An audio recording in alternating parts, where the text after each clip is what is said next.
Everybody, and good afternoon and welcome.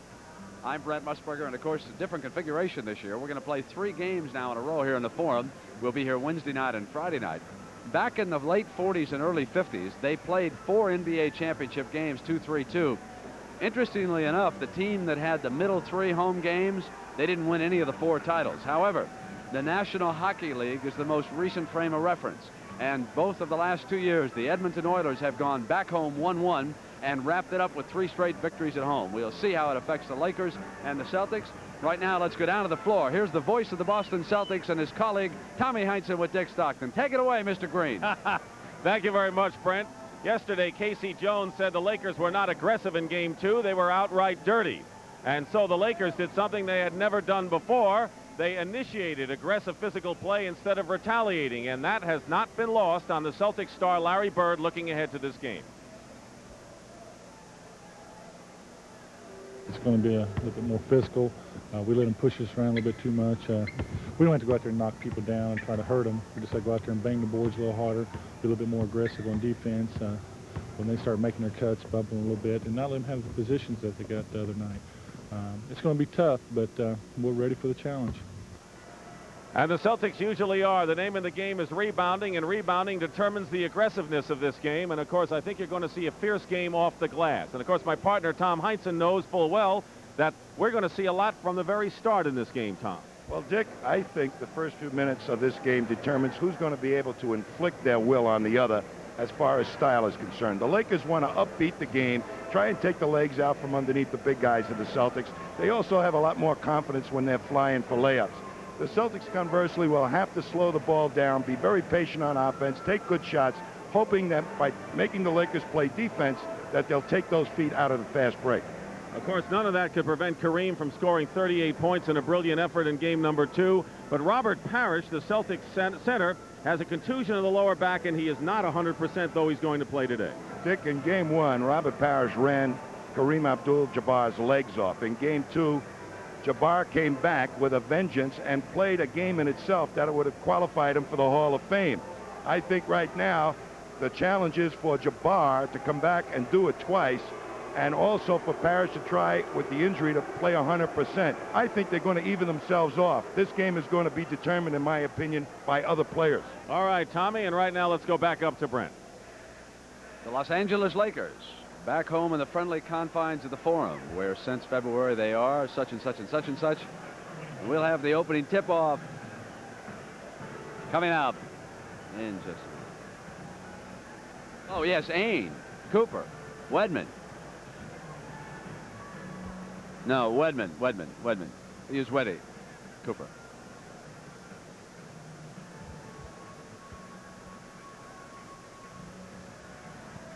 So you want to use those 2 heroes right there.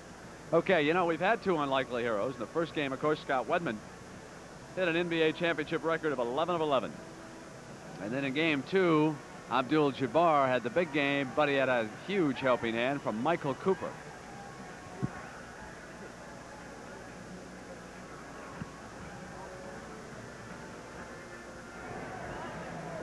The NBA on CBS.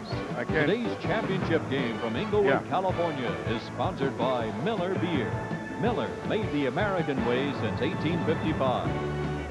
Okay. Mazda and the full line of sophisticated Mazda products. Yeah, he's 30-38, what's the difference, right?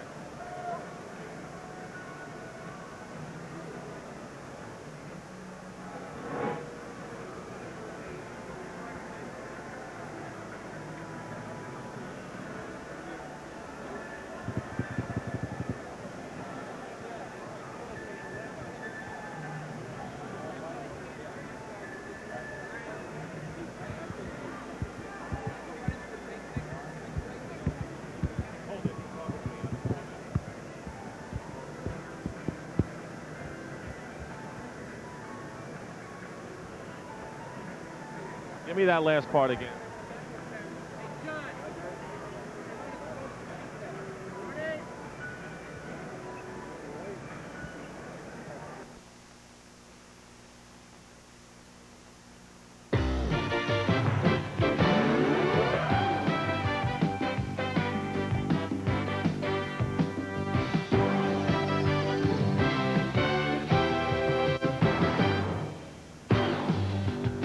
The NBA title series began with the Celtics blowing away the Lakers.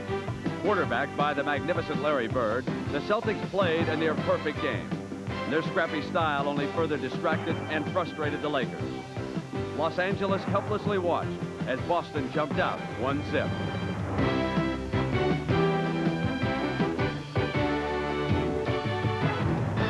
In Game 2, an entirely different Los Angeles team showed up.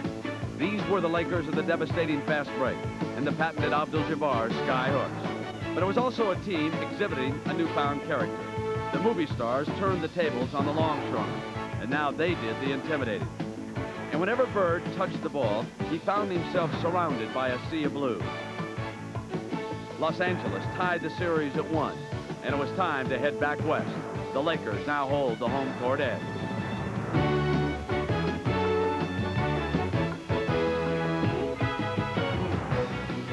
The surf is up on the beaches of Southern California, but today basketball fever prevails. The scene is the Forum for Game 3 of the World Championship.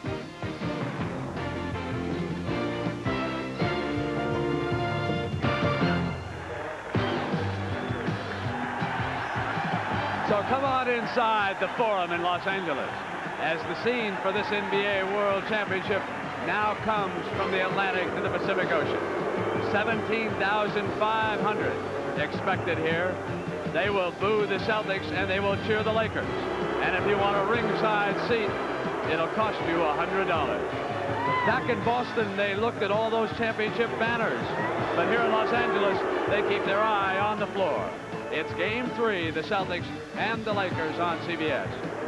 Good afternoon, everybody, and welcome. I'm Brent Musburger. As you already know, we have had two completely contrasting games. But now we have a change in the format for this World Championship schedule. Instead of 2-2 and then 1-1-1 in terms of home games the rest of the way, the next 3 games are going to be played right here in Los Angeles. This afternoon and then Wednesday night and Friday night. What impact will that have?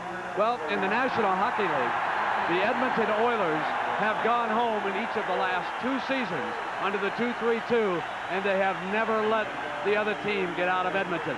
They have swept away to back-to-back Stanley Cup titles.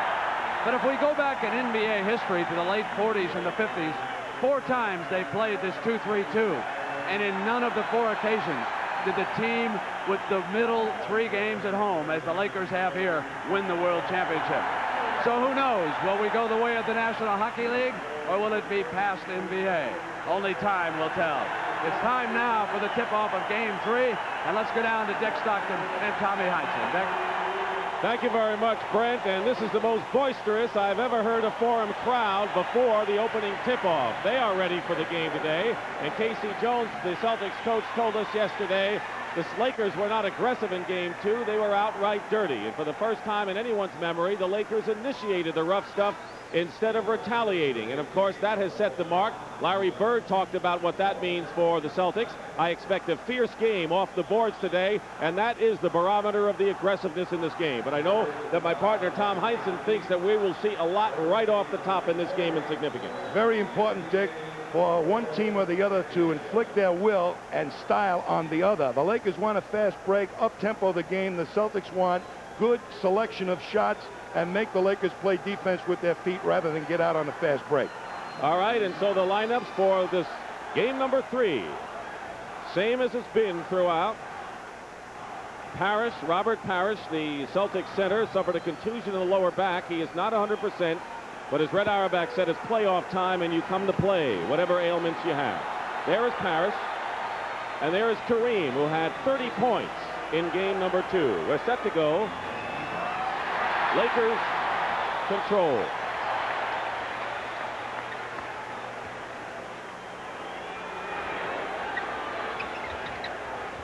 Byron Scott. He has been ice cold and has missed his first 7 shots in the first 2 games. Well, they want to get him off early, Dick, so that he can get and feel like a winner in this series. So we're now in the test of wills, Tom, the tempo game. Bird.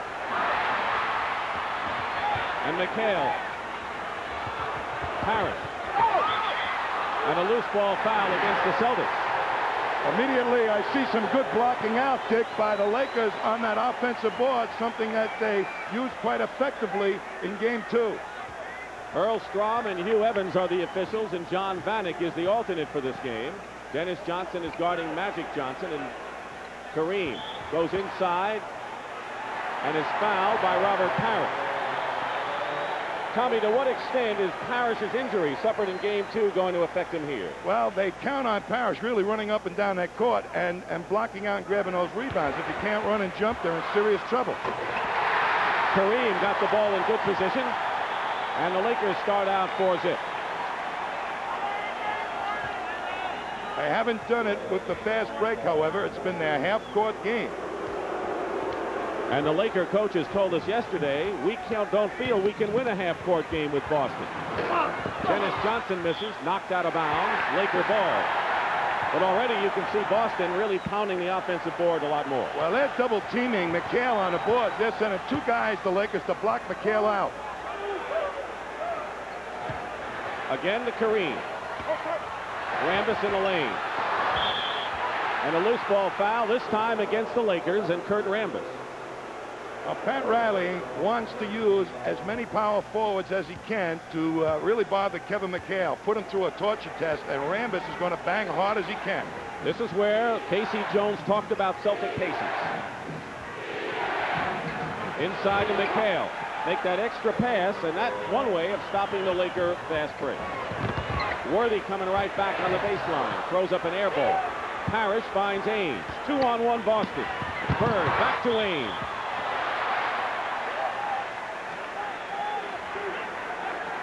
They want to get the ball of Kevin McHale as much as possible. There's not one single Laker that can guard McHale, they feel. Beautiful pass inside, but the patience develops that inside game. And also, that time I saw the Lakers not really rotating quickly down to help out on that play. The personal foul was on Byron Scott. Danny Ainge, hot hand missing early, had a groin pull after a tremendous first quarter, first game shooting effort, and we're tied. Lakers have won 24 out of 25 at home since February 1st. Worthy, Kareem, and a loose ball foul against the Lakers. Well, I think the officials may have read the paper about all this banging and scrapping underneath because they're trying to clean it up early. As McHale ends up with Kareem trying to block him out. Sweet move by Kareem to take it off on the weak side, but can't connect. Rambis with his second personal foul. So we could see McAdoo coming in early if Rambis gets his third. We have a whistle and a push. James Worthy called for the personal foul.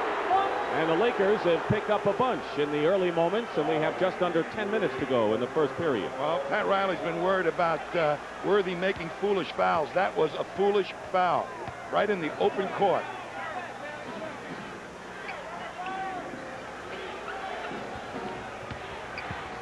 Bird looked behind him with Worthy, took the shot, gets the rebound, loses the ball. And now a jump between Rambis and Bird. But Larry Bird looks to be far more aggressive on the inside game in the early going here. Well, they took the outside shot a couple of times, trying to mix it up and keep the Lakers guessing as to where he's going to be. Controlled by the Lakers. Tie at 4. Each team has dominated in the first half of the first two games. Celtics by 30 in game 1. Lakers led by 18 at halftime Thursday night. Kareem with his second basket. But they're not getting the fast break going that they count on so much, these Lakers, early in this game. So it appears to me in the very early minutes that the Celtics are controlling the tempo. A lot of people don't think Kareem can come back with another sensational game at his age. What do you think? I'll tell you, it was a Hall of Fame game in itself. Anybody play that type of game at his age automatically qualified. I don't know if he can do it at 38. It's a real challenge. They bring Parrish all the way up on top. McHale banging with Rambis. They double and triple him. And he scores anywhere. The impossible matchup is Kevin McHale. Well, they're trying to take Kareem Abdul-Jabbar defensively out of the play by moving Parrish way up high. He was causing them some problems in game 2. because he was hanging below the foul line and double teaming and blocking some shots. So an adjustment made by the Celtics. Johnson going in. Magic Johnson hasn't really gotten going in that kind of brand of basketball yet in this series. Parrish with a baseline shot. And we have a pushing foul as well, a loose ball foul. And we're on Kevin McHale, I believe. The basket does not count. The basket counts.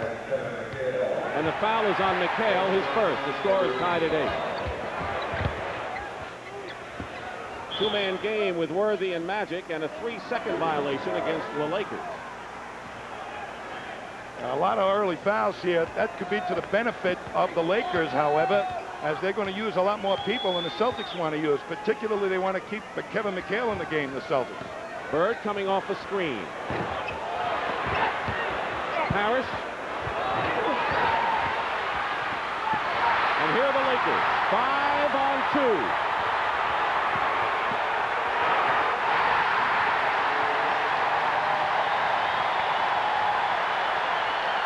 Dennis Johnson comes right back for the Celtics. And now the game turns into the track meet that the Lakers want so badly. Worthy. All alone, Randall. Celtics now pushing it up. But Parrish and McHale getting a little bit tired early. Dennis Johnson is short. Rambis, who is averaging 8 rebounds coming into this game. Magic. Crashing the boards. We are having a fierce battle off the glass here in this first period. It's still Celtic ball. But look at that hustle by the 38-year-old Kareem. When do you see a guy this size come up as the middleman of a fast break? Only when you're in the third game of the finals here. What a play by Jabbar. And he was reaching for the steal. Bird with a left-handed shot. Keep in mind he has bone chips on the right elbow, plus that finger injury that's been jammed. And the Celtics have the lead for the first time, and the rebounding battle is close. Scott trying to get on track. Still can't.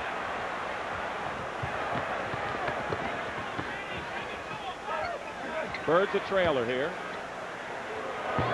And Bird is ice cold off the start of this game. Scott, with the Celtics back on defense, is fouled and will go to the line and shoot. Smart to take it all the way in, Tommy. Well, the Celtics were still retreating, and he has that great burst of speed to take it to the hoop and uses it. Celtics by 2 in a high-powered game.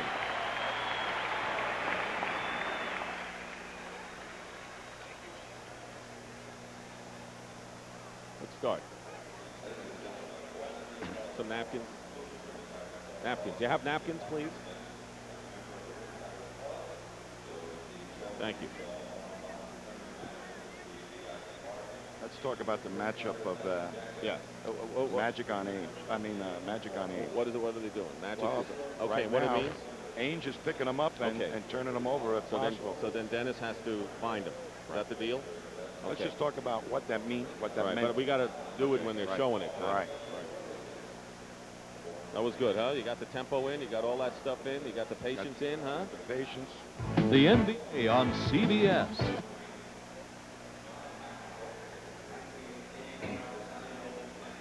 Oh, no, this is paced well, Tommy. Real good. Yeah.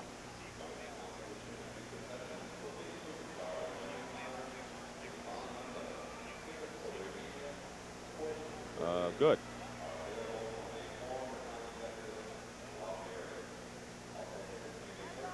You're not going to use it, though.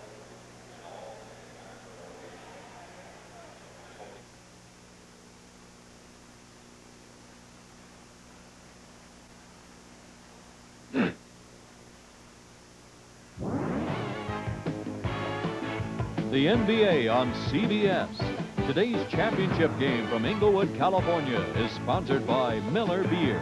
Miller, made the American way since 1855. Mazda and the full line of sophisticated Mazda products. And by Sears. where you'll find great values. There's more for your life at Sears. 6:31 remaining in the first period here in an enthusiastic forum in Inglewood, where the Celtics, with their first lead of the game over the Lakers 12-10, and these teams are still feeling each other out strategy-wise in this opening quarter. The matchup that was so effective in game 2 of having Magic Johnson guard Danny Ainge allowed him to get in the open court once the Lakers gained possession of the ball. The Celtics have adjusted to that. DJ couldn't get to him quite quick enough in game 2. Now they're letting Ainge stay with him until they can conveniently release him, or he can conveniently release him to DJ. So that ought to slow down that advance of the ball of the Lakers a little bit more than it did in game 2. Yet the Laker guards have been able to penetrate when they've seen the opening so far. Well, I think that's the effect of Robert Parrish really not being able to get down there and choke up the middle as effectively as he did in game 1 because of the injury. 1 out of 2 for Scott. Celtics by a point.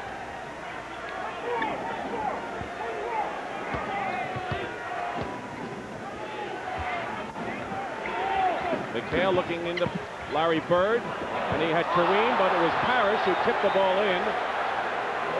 Kurt Rambis claiming offensive goaltending.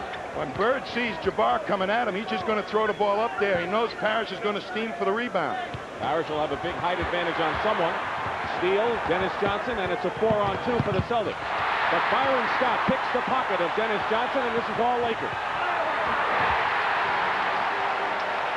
Pat Riley, who has the best one-loss ratio in NBA history now with a 46-19 coaching record. And that was smart of Kevin McHale not to go and make that block. All 5 Celtics have scored so far. Rambis fronts McHale and pays for it, and Kevin McHale has 6. Celtics have taken the opposite side of the floor out of the game for the Lakers and enabling McHale to work one-on-one. Double on Kareem, but he scores anyway.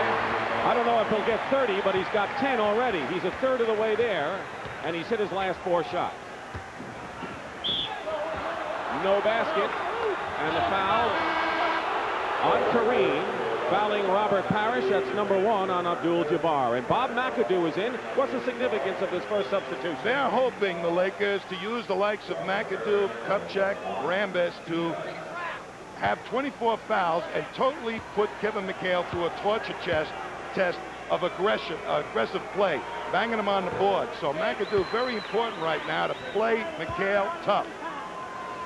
McAdoo, of course, is on the spot in his own right. He's in his option year. He has not done well off the bench in scoring. He's shooting 35%, and perhaps his future with the Lakers is in doubt. And the Lakers have not gotten a point out of their front line. Boston by 3. Under 5 to play, first period. McAdoo, good start for him. That's what they want from him. Pat Riley said, we need points from Bob McAdoo. Bird is gambling off him too much. McHale gets it in low. Blocked by Kareem, but a foul. Bob McAdoo will have his hands full against Kevin McHale, and the foul is against Robert. That time the rest of the Celtics did not spread out quite far enough, and it allowed Kareem to get down there and help out on that block. Kevin McHale was 3 for 8 from the free throw line in game 2, and in fact the free throw shooting for both teams in the series has been well below par. Well, Kevin McHale is really going to be under the gun in this series. Look at him. He needs a shave, and he's going to play like a longshoreman, or have to play like a longshoreman in this series, because he is getting the most attention. K.C. Jones waited 8 years for another shot as a head coach, and he's done everything he'd want. 60 wins, 2 years in a row, 1 world title, looking for another. 4.5 to play, first period. Celtics by 3. Kareem, bad pass to Worthy off his leg. Big double team that time by the Celtics. Boston in the half-court patient offense with 13 on the shot clock. Really a test of wills with offensive philosophy. But then the Celtics turn it off, turn it over, and McHale says, my fault, as he comes up floor. But the Celtics are playing at the pace they want to play, far more than the Lakers are. Right. McAdoo. 2 in a row. Bob McAdoo hits his first 2 shots, and the Celtics lead is down to 1. Dennis Johnson comes right back, and Tommy Johnson has been shooting under 38%. A lot of team players who haven't been shooting well trying to get on track, including Byron Scott, who still has it. Lead pass, still Boston ball, last touch by Magic Johnson. I tell you, the Celtics are making smart, fast break moves. That time, a little bit foolish pass, as there was another man that was wide open. That doesn't happen often with Larry Bird. The Lakers call a timeout. They led 4-0, but Boston has come back and held the lead most of this first period.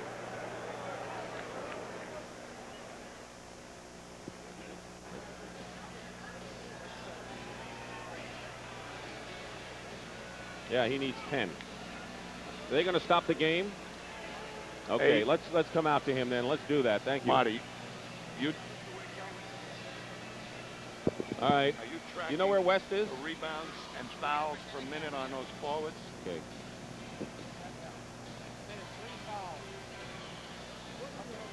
How many rebounds have they gotten over McHale? How many rebounds have they gotten over McHale? How's the rebounds from those 2 forwards that have played him so far? Okay, Michael. Good. How many has McHale got? Good start, Mike. Oh, yeah. You know what I'd like to do somewhere is that tracking of those power forwards on McHale. McHale's leading right now, okay? You're coming out to Kareem, and let me know if you have West.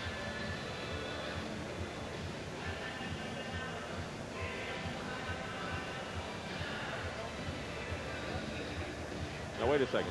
Is that what he has now? Right now? Right. Okay, thank you. Good.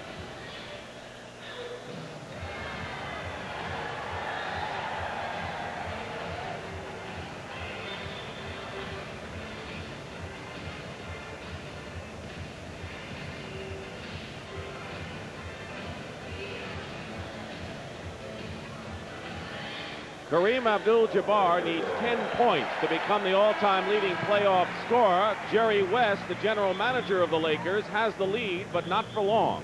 Kareem has already scored 10 points in the game, 10 more, and he will surpass Jerry West.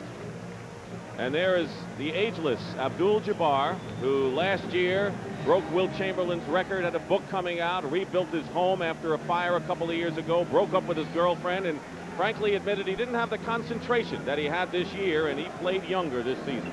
I tell you, he played the greatest game I've ever seen played by a man that age in a key game. 3:22 to go in the first period. Bird, defended now by McAdoo. Kareem knocks the ball away from Parrish. They try to get it inside to Robert. Dennis Johnson finds Magic. And that's the tough job for Dennis to find Magic at times. McAdoo, who has hit his first 2, banks this one in. Larry Bird is a free safety. He gambles, and Riley wants McAdoo to take those shots and hit them. He's going to be wide open a lot.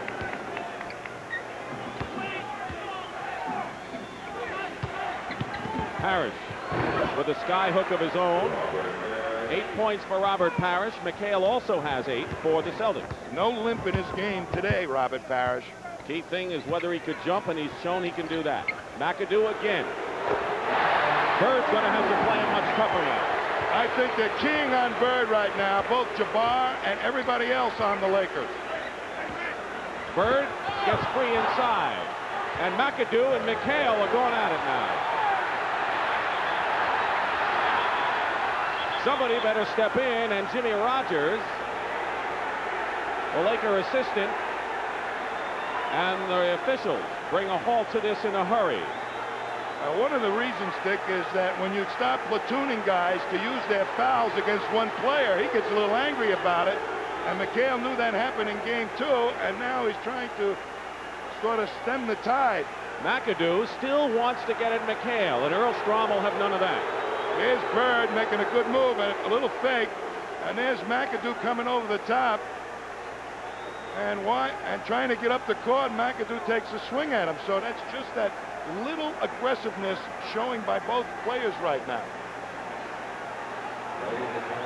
This is where the officials have to make a definitive move to control this game because it is still early with 2:15 to go. A double foul has been called against McAdoo and against Kevin McHale. No shooting. That affects the Celtics more than the Lakers. Michael Cooper is coming to the ball game, and he'll be all over Larry Bird. Cooper was an offensive star as well in game number 2 with 22. McAdoo going in. Kareem. 12 for Kareem, and he needs 8 to break Jerry West's record. Well, they're getting physical, the Lakers, much like they did in game 2. Johnson puts a fake on Magic Johnson. And getting position is Kareem. And the Lakers, trailing by 1, will try to take the lead with a minute and a half to go in the first. I'll tell you, this is really inflicting will for will. Both teams have it for a couple of minutes, and then it changes. Terrific. Kareem, Cooper. Long sky hook at the 24-second buzzer. 1:10 to go in the first period. Bird in the corner. Kareem rebounds, and LA can retake the lead again. McAdoo.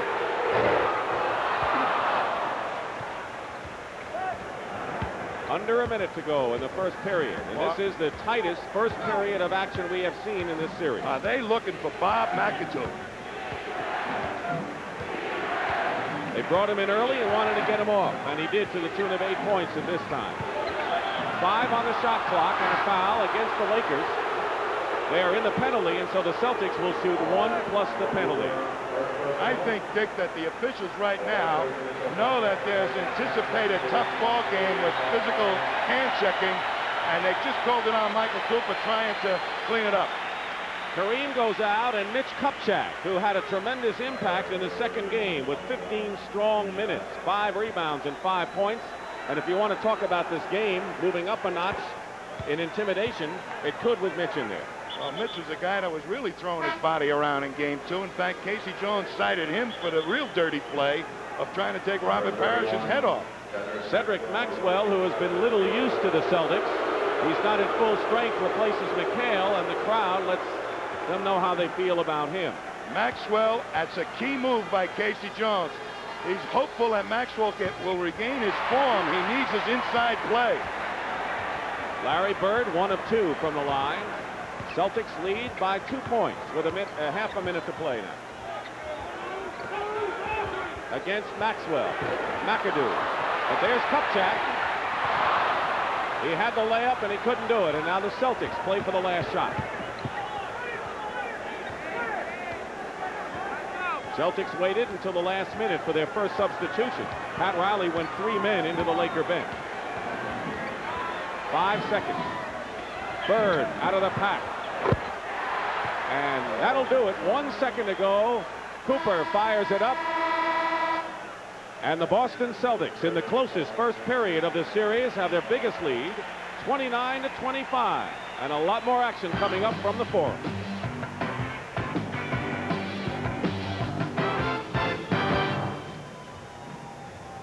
Got it in there. We don't have a telestrate. Not here. Thank you.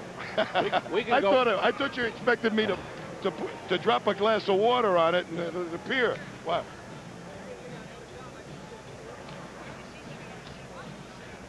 All right, watch Bird on the left. All right.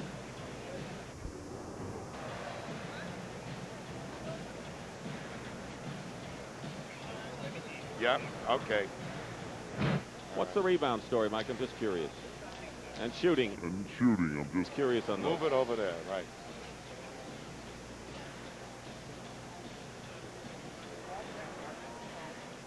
I'd like you to track those Good game. power forwards, fouls per minute, and rebounds against McHale. It's a good game, boy. It's like it's a championship series kind of game. Yeah.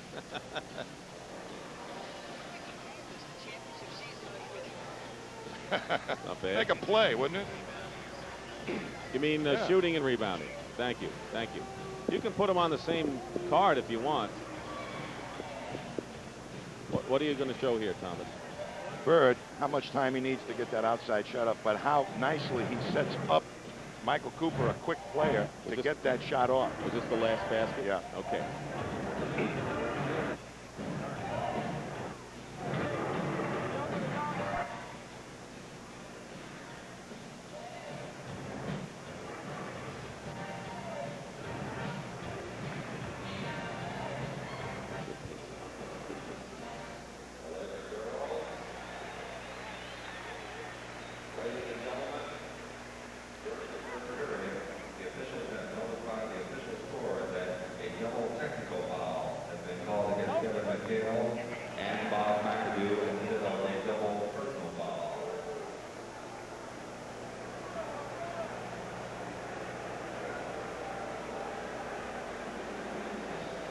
Dick Stockton and Tom Heinsohn back at the Forum in Inglewood, and the Celtics had the last shot. And how did Larry Bird play Michael Cooper to get that last basket? Well, Bird only needs just an instant to get the shot off, but watch how nicely he sets Cooper up for the bigger Celtic. I believe it's Parrish to pick him off.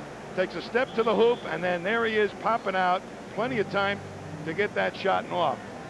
That's all Bird needs, is just an instant. That drop step has been terrific because no one really has been able to defend against that shot that Larry Bird, one of the many variety of shots he had. Well, what made it work even more effectively, Dick, is remember the first ball game, he got 4 layups off that same type of action. They were trying to play on the top of the pick, and he reversed it and got layups. Scott Wedman has come in the game as the rebounding story is even, as the game is practically even. Boston by 4 in the second period.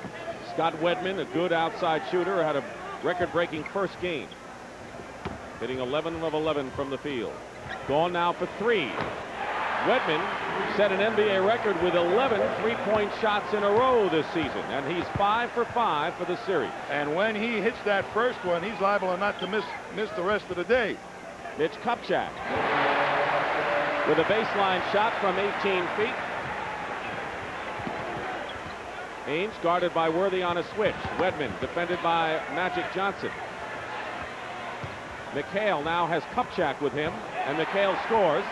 He has 10 points to lead the Celtics. Kareem's 12 leads the Lakers. Kupchak is, McHale is much more mobile than Kupchak. He can get his shot off anytime he wants down here, and Worthy is having his day here too. With Kupchak's knees, most people are more mobile at this point. Ames. Maxwell with the offensive rebound.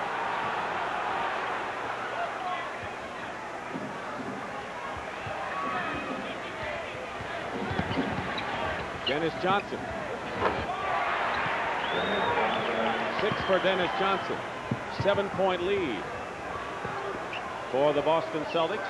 Less than 2 minutes gone by in the second period. Now hustling back these Celts. McAdoo misses. McHale with the board. And McHale's tired, and now it'd be good time for the Lakers to push it right back at the Celtics. Maxwell draws the foul inside. Cedric Maxwell was the hero of Game 7 of last year's championship, and he has been not much of effectiveness for the Celtics, but it looks like he's going to play a role here. Kupchak can't run the court as effectively as McHale, but this is what he's in here to do, to block off McHale and really put a body on him, and he's doing it. And Maxwell at the line, Dick, is very important for him to run up and get in that low post quickly. He's a very effective player if they get him the ball before the defense gets time to double team. Up to 9 now, the Celtics lead. They're trying to post Kupchak. Magic Johnson has his shot blocked by McHale. McAdoo, who was hot early, then grew cold, now has 10 points in the game.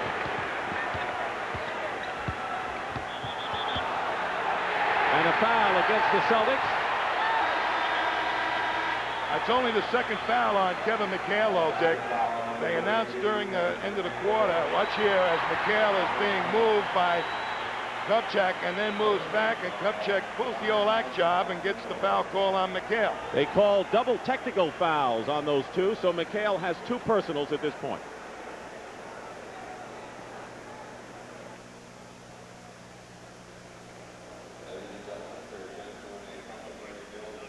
That was before with Right. McAdoo. Yeah. Okay. They changed it. Right. Yeah, they changed it from a double personal to a double technical. All right. So now that this foul was only his second Easy, personal. easy. We got a lot of games. I'm going. I'm all right. Okay. How's the pace? Good. Talking too much? So long in one stretch. Just watch it. Yes, that's game 3 from last year.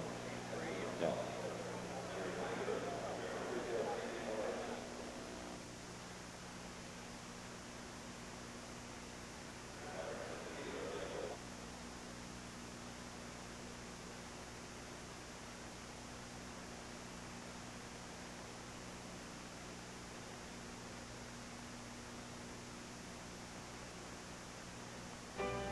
A glance back to Game 3 of last year's championship. The Lakers returned home and rebounded from the disastrous overtime loss in the previous game. Magic Johnson led the way with 14 and handed out 21 assists.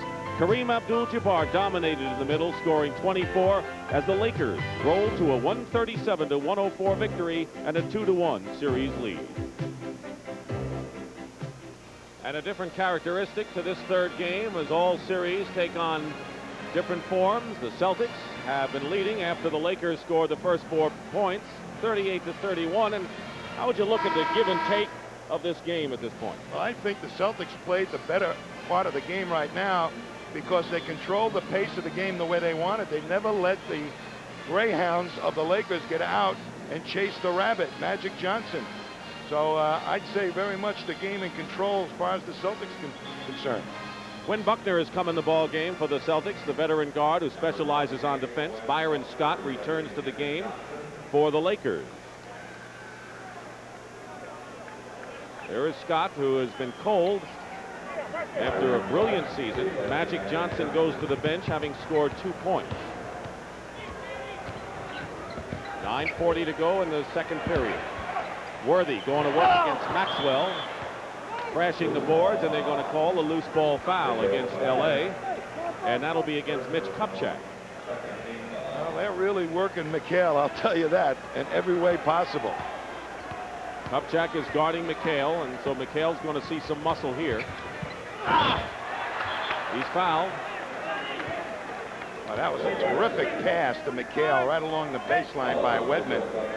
And the lack of mobility by Kupchak never allowed him to get back into the play. Here you're going to see him on top. Wedman, beautiful pass, and Kupchak can't get back at the play. Foul was on Kupchak, his second. The Lakers have gone to the line only twice, the Celtics 11 times. People would say, hey, what's the matter with the officials? Aren't they calling an even game? But they're using up those fouls on purpose, the Lakers, I believe. And the Lakers are not getting inside as much as they like. Exactly. McAdoo popping from outside. Kupchak with a good move inside.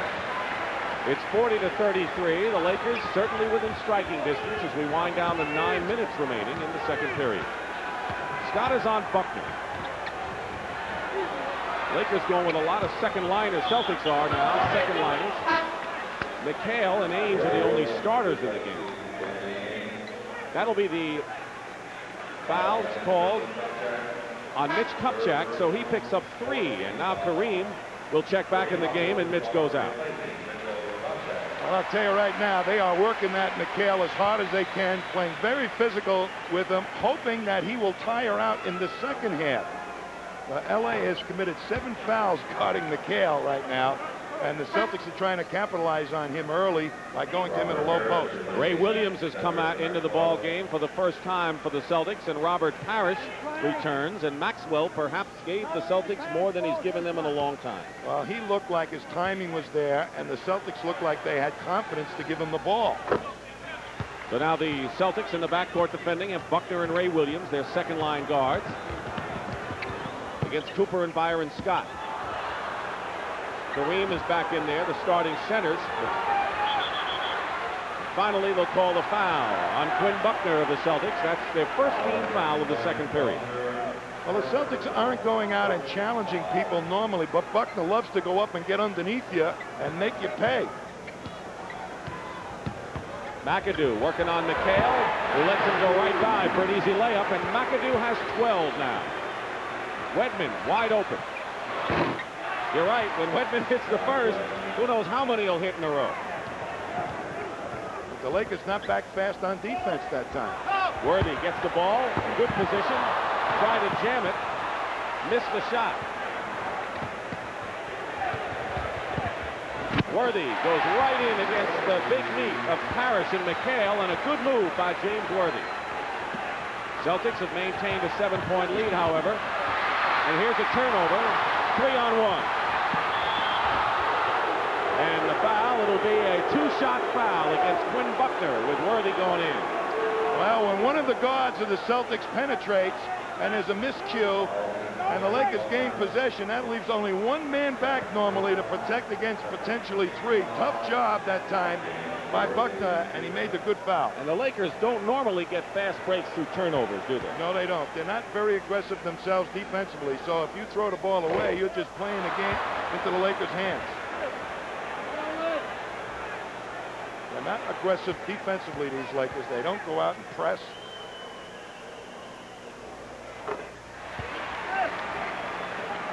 That's always been the bone of contention for Pat Riley. No rebounds, no rings. Play defense. We all know how great they are offensively. McHale inside. He knocked Worthy down. The crowd wanted a foul, but Earl Strom was there. And now McHale has 16 in the game. And he's weathered, what, about 8 fouls? He's had the entire L.A. Army on him today. Kareem. Parrish blocks it. 8-point lead for the Celtics. Their biggest lead was 9. A basket here will up it into double figures. 7:20 to go in the first half. Ray Williams beating Parrish, and the Celtics have opened up a 10-point lead now to Pat Riley's consternation. Well, that's what Casey wants from Ray Williams. Good penetration and judgment on when to pass. McAdoo gets the loose ball. There's an open man. Worthy.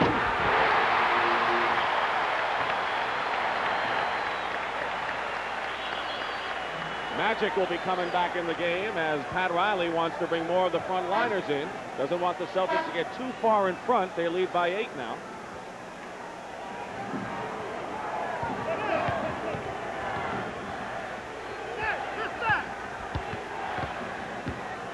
Now Magic goes back to the bench. Buckner looking for Parrish. Stepped on the line. Laker ball. Larry Bird will come back in for the Boston Celtics, but we will have a timeout. The Celtics lead 48-40. 6:43 remain. They've been in control.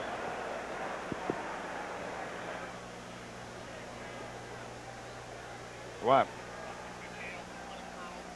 What?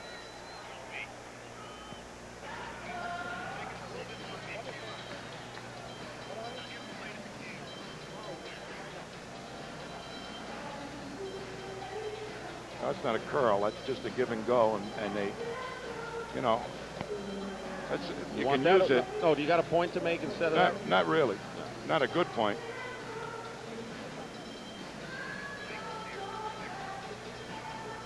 What do you mean, Pat Riley and the Lakers? On what? On oh.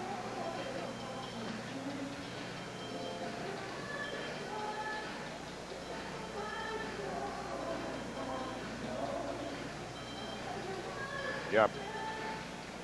Yeah, we'll do something with as far as the game goes instead of that history. Well, Magic, how many points and how many assists does Magic have right 2 now? points, 4 assists. Okay, let's get on that one a little bit. The 4 assists, because. All right. Go global.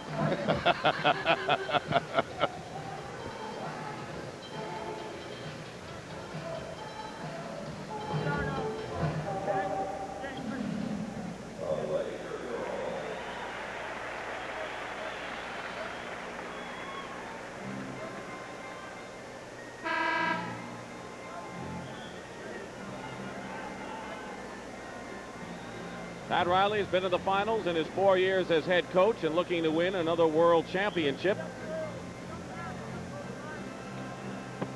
That's quite a record, though, for one man to be involved in 4 finals in a row. The only guy I can remember doing that is Red Auerbach. Magic Johnson's come back in the game, Tommy, and he has 2 points and 4 assists so far and really hasn't gotten unleashed. Well, I'm not so concerned about his scoring as the assists for the Lakers. The Celtics have been effectively able to keep the ball out of his hands and not allow him to dish it off on that fast break.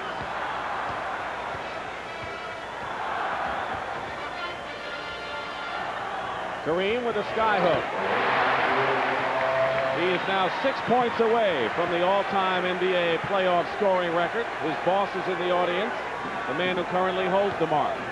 More important, the Lakers are trailing the Celtics by 6. Wedman misses. Byron Scott leads the break. 3-on-3. And Scott continues to be in a shooting slump. It was last touched by Worthy. Scott is 1 for 4 today, but he'll keep shooting and has been told that by everyone. That's the way to treat a shooter. You don't tell him to stop shooting because he misses a couple. Turnover, Lakers. Have it. Magic all the way.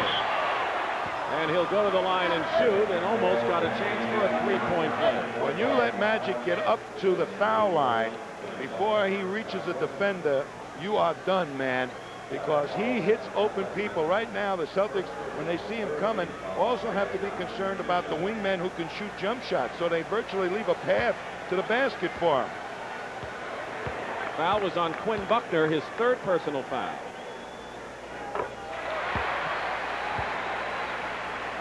Celtics right now have their starting team in there as Danny Ainge comes back in. And the Lakers have their starting team with the exception of McAdoo, who has 12 for Rambis, who started. Down to 4 now.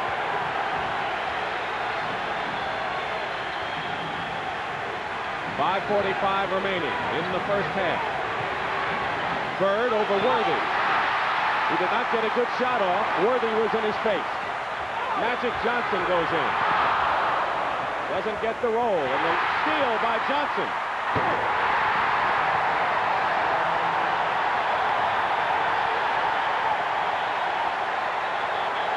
And a technical foul has been called. Magic Johnson is arguing with Earl Strom.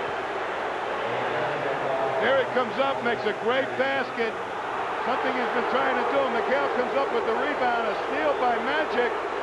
That comes back for the real cram. McHale gets out of his way, and then a little argument ensued. Technical is on Magic Johnson. Larry Bird gets the free throw on the tee. Here's what happened afterwards. McHale starts to come up the court and gets in his way, and he's allowed to do that. And Magic says, get out of my way, hit him in back of the head. Meanwhile, the Lakers had run off 8 in a row before Bird hit the technical. And with 5:24 remaining in the first half, it's 49-46. And Tommy, you're right, the pace has, I guess, favored the Celtics, but the Lakers are like waiting in the weeds, so to speak, ready to ambush. Well, as soon as Magic came in there, he came in with a vengeance to get that break started.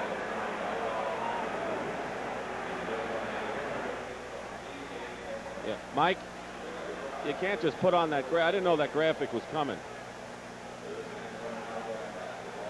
Well, I was looking at the other monitor. Well, caught me. Well, what? Well, we were going to. All right, we were going to talk about other things. I guess you wanted to get it in, no matter what. All right. Okay. All right. We missed. No, we had a. Well, ignore what? We had a misunderstanding. No. I was looking at the off-air monitor near the line thing.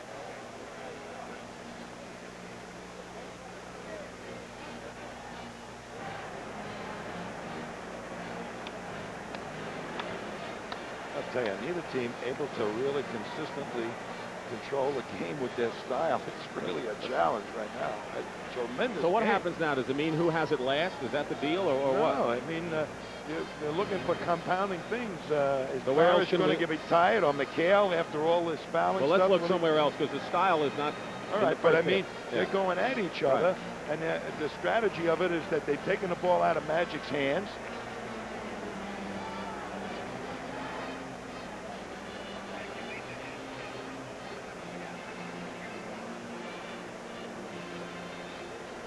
.5:24 till halftime, and to tell you what's on tap, Brent Musburger with a rundown.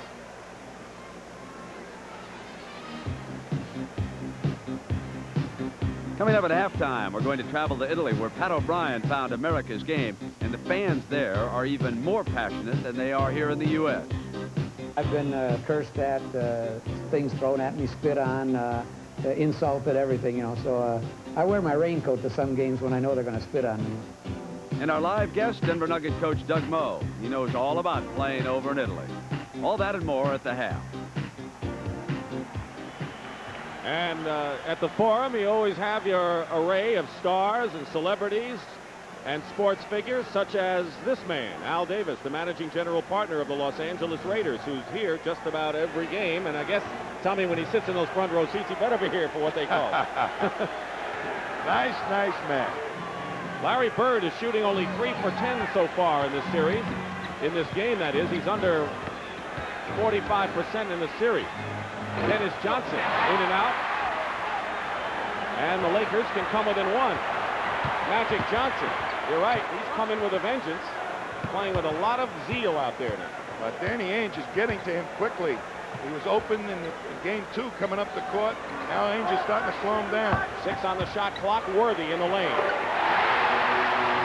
And it's a 1-point game. There's another star. Could probably show you 100 of them. McHale, double team. Parrish on the other end. Basket counts and a foul. Robert Parrish. What did Pat Riley tell us about the knack the Celtics have on the other side for getting those offensive They points? are really terrific, the Celtics, on weak side rebounds. When Kareem goes to double team like that, that leaves Parrish against a smaller player, and he's trying to take advantage of it just like this. It takes a lot of timing, I would think, too, to know when the ball's going up. All it takes a little intelligence to say your man's leaving you. I better head for the boards, and Parrish is a pretty intelligent player. Celtics by 3, 4:20.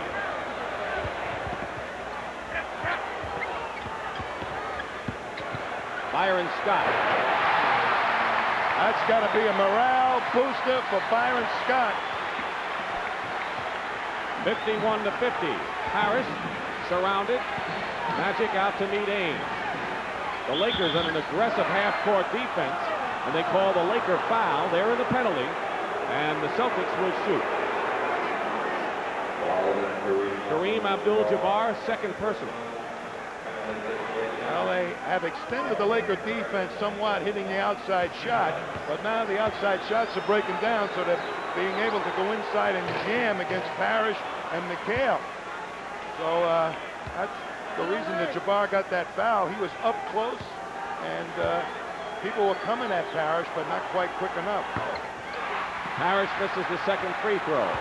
Lakers can tie with under 4 minutes to go.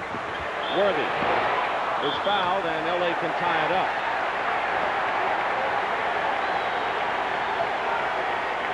Jamal Wilkes has to sit and watch. He had ligament damage after missing last year and not being effective in the championship series, and Jamal Wilkes has had to just sit and bring his team along as Maxwell comes in. 3 fouls on Kevin McHale. Well, this is something that hasn't happened in any of the prior series. Get Kevin McHale or Robert Parrish in early foul trouble. Now we're going to see how good Maxwell can be in this series. Very important for Maxwell to play well for the Celtics. Otherwise, the Lakers can go ahead here. McHale has scored 16 points and sits down with a 3. James Worthy. So we have our first tie since the game was knotted at 10-10.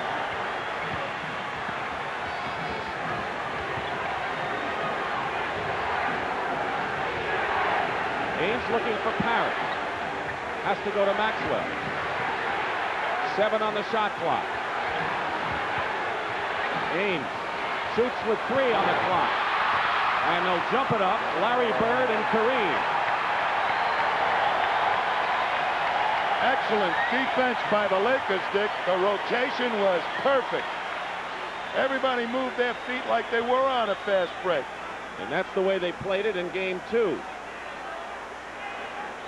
Bird has scored 8. Kareem, like a point guard, handling the ball to Magic. Out of bounds. Still Lakers ball, and they can break a tie with a basket here. James Worthy, they might just go a lot to James Worthy here. On the out pass, Ainge steals it. And Danny Ainge is fouled.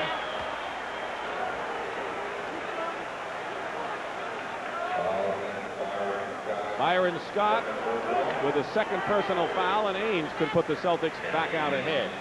It's kind of a game in which the tempo is so important.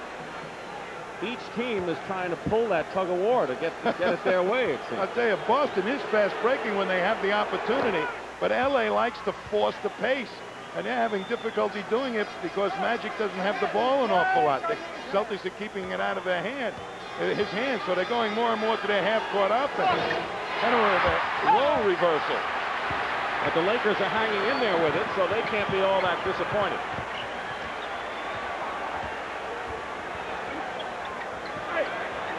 Three minutes to go in the first half. Kareem, McAdoo is open. And a foul before the shot. It's on the Celtics. Their 15th foul. And the Lakers will go to the line to shoot 1 in the penalty. Personal foul is on Parrish's second. Kevin McHale, who's on the bench with 3 fouls, is the Celtics' leading scorer. Kareem is within 6 of breaking the all-time playoff scoring mark. And a timeout called, 2:55 on the clock, a 22nd timeout. The series will continue here at the Forum in Inglewood in the 2-3-2 arrangement. Game number 4 will be Wednesday night, live 9 o'clock Eastern. The Celtics against the Lakers, and of course this game is so important, the game we're seeing right now, Tom, because theoretically the Lakers, with winning all their games, could close it out. Well, before the Celtics got to enjoy the supposed home court advantage, the 4 games, the Lakers could close it out here. I think the psychology of this thing is pretty difficult, but the Celtics right here have come in and recognized the fact that they got to break into this 3-game set, and they're trying to establish it right here in this first game. The Celtics naturally want to win at least 1 in LA. They naturally like to win them all, but that may not be feasible. They don't want to go into game 5, though, having to win to stay alive. I think that's where the psychology is a tremendous advantage for that team playing 3 in a row, if they're in that position to close out in that 3rd game at home. This place would be utterly in pandemonium. I have never seen, now we've seen some silent treatments here at the Forum for games earlier this year, but this crowd, I don't think it'd be there if they were about to beat 1 game away from beating the Celtics at home. The decibel limit has been sky high in this game at the Forum. Larry Bird hits. He has been off in his shooting. Bird now with 10 points in the game, and the Celtics lead by 1. Kareem has 16 points. Worthy. And McAdoo stuck inside. Well, when Bird has to guard Worthy, that's a matchup that the Lakers want. Worthy is on Bird. Screen for Parrish. Bird couldn't hit 2 in a row now, and the Lakers with 2:10 to go and a 1-point lead. Scott. 3-point shot by Byron Scott.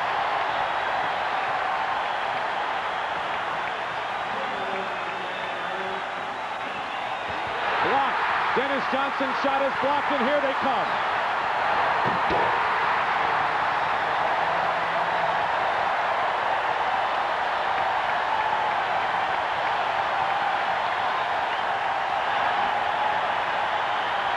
Biggest lead of the game. And the foreign crowd on their feet. Larry Bird working against Magic. And it's still Boston ball.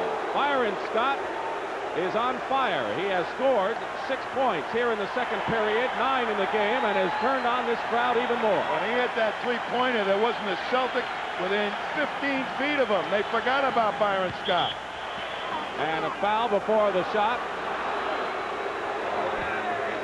Kareem with number 3 on Abdul-Jabbar, and Mitch Kupchak immediately checks back into the ball game. Kareem will go out. He has scored 16 and will get a hand. Normally, Kareem isn't that physical trying to guard anybody, but he's taking the challenge to be physical too. This is going to hurt the Lakers because he's missed the inside offense. Picks apart your defense with his passes and can also score. So.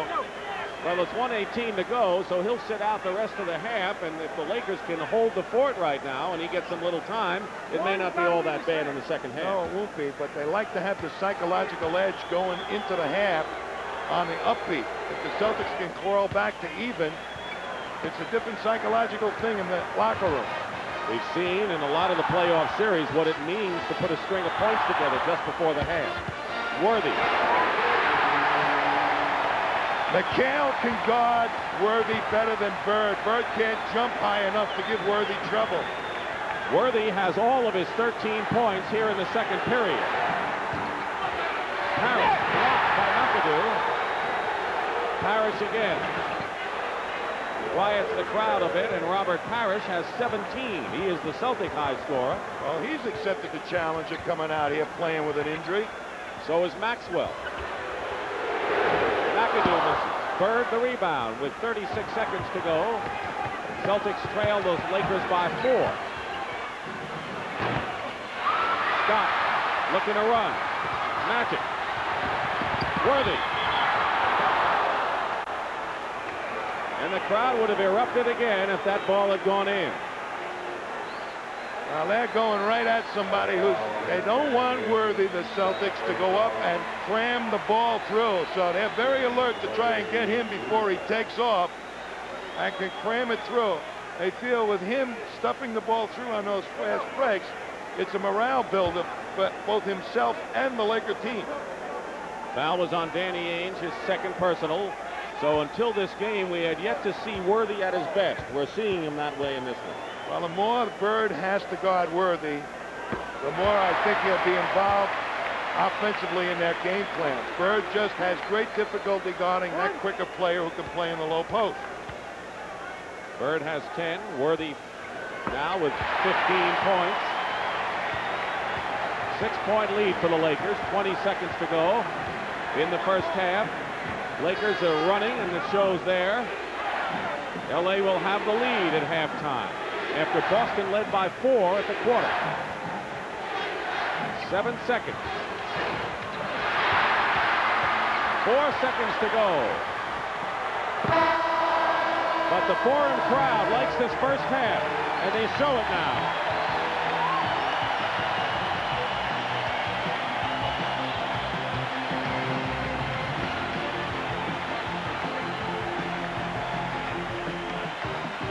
.40 points for the Lakers in the second period.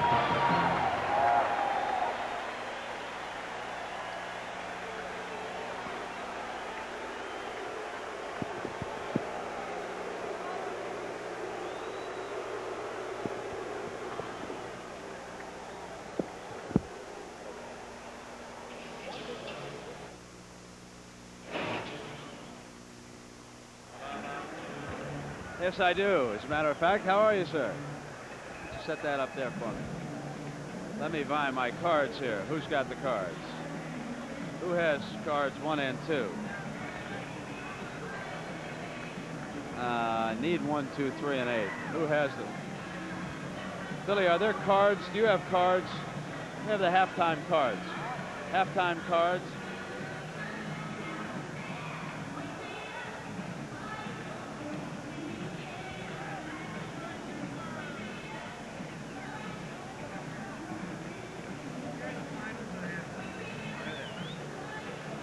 Yeah, babe. Okay.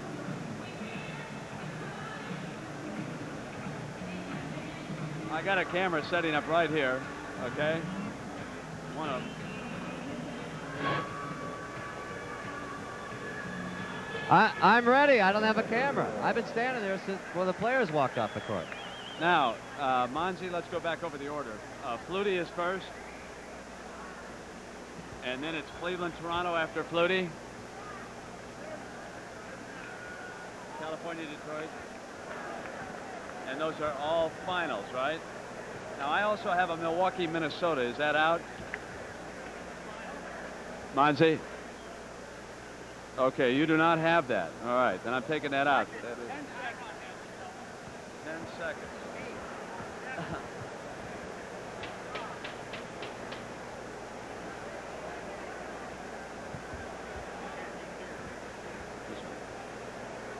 We are back here in the Los Angeles Forum, the best first half of any championship game when you take into consideration the performance of both teams. Lakers leading Boston 65-59. I'm Brent Musburger along with Doug Moe, the coach of the Denver Nuggets. And Doug, I got to congratulate you on your timing. You signed a new contract, and now the change of ownership. Sidney Schlenker comes in from Houston. You know when to sign that contract. No, I'm not as dumb as people think I am, Brent. We're going from a good ownership situation to another good ownership situation, and we're pretty happy about it. All right, I want to talk to you a little bit about European-style basketball, also what we've seen here in the first half. But I want to get everybody up to date on what has gone on in the world of sports, because it has been a very busy weekend. Many of you perhaps do not know that the New Jersey Generals of the United States Football League have lost their heart and soul, perhaps for the season. Doug Flutie suffered this injury last night. He is on the roll. Now watch him get hit here by Reggie White of Memphis. He has Doug by the right arm. Watch Flutie's left shoulder when he goes down. All the weight of White comes down on the top, and late word today is that Flutie was checked at the Meadowlands and that he will be out for the remainder of the regular season. Now we have some final scores to report in Major League Baseball this afternoon for you. The Cleveland Indians defeated Toronto 5-4. That is the first game of a doubleheader, so finally the Blue Jays have been slowed up. Meanwhile, Detroit bounces back after losing 2 to the California Angels. They win the third game this afternoon, 4-3. Darrell Evans hit a solo home run in that game.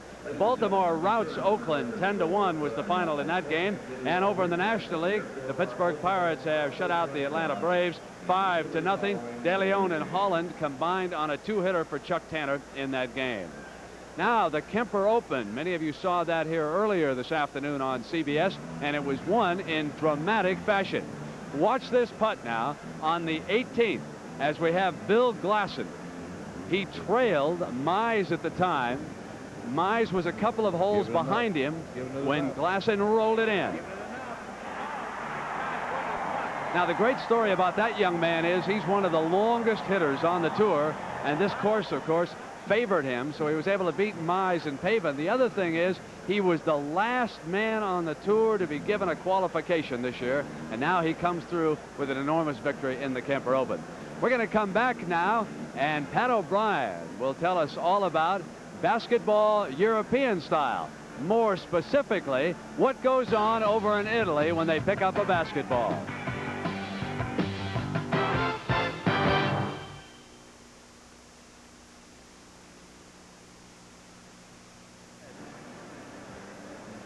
Here's the plays, Doug, for,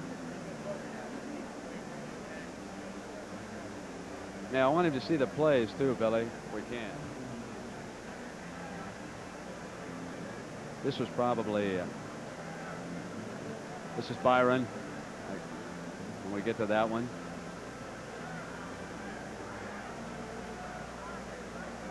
Is this what they're going to show?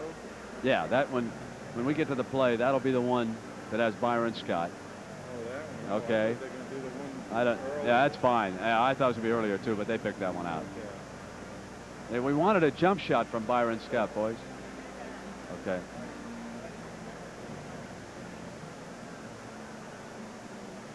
And McHale. That's what you see a lot of. All right, Sandy, we throw down to Patrick here. Yeah, right, Doug? Stand up. Pat will do the Italian and come right back up to us. Can you hear me? Oh, hi. Hello, Patrick. Hello, big guy. How are you, kid? Good fill. Good fill into that tease. Here we go, babe.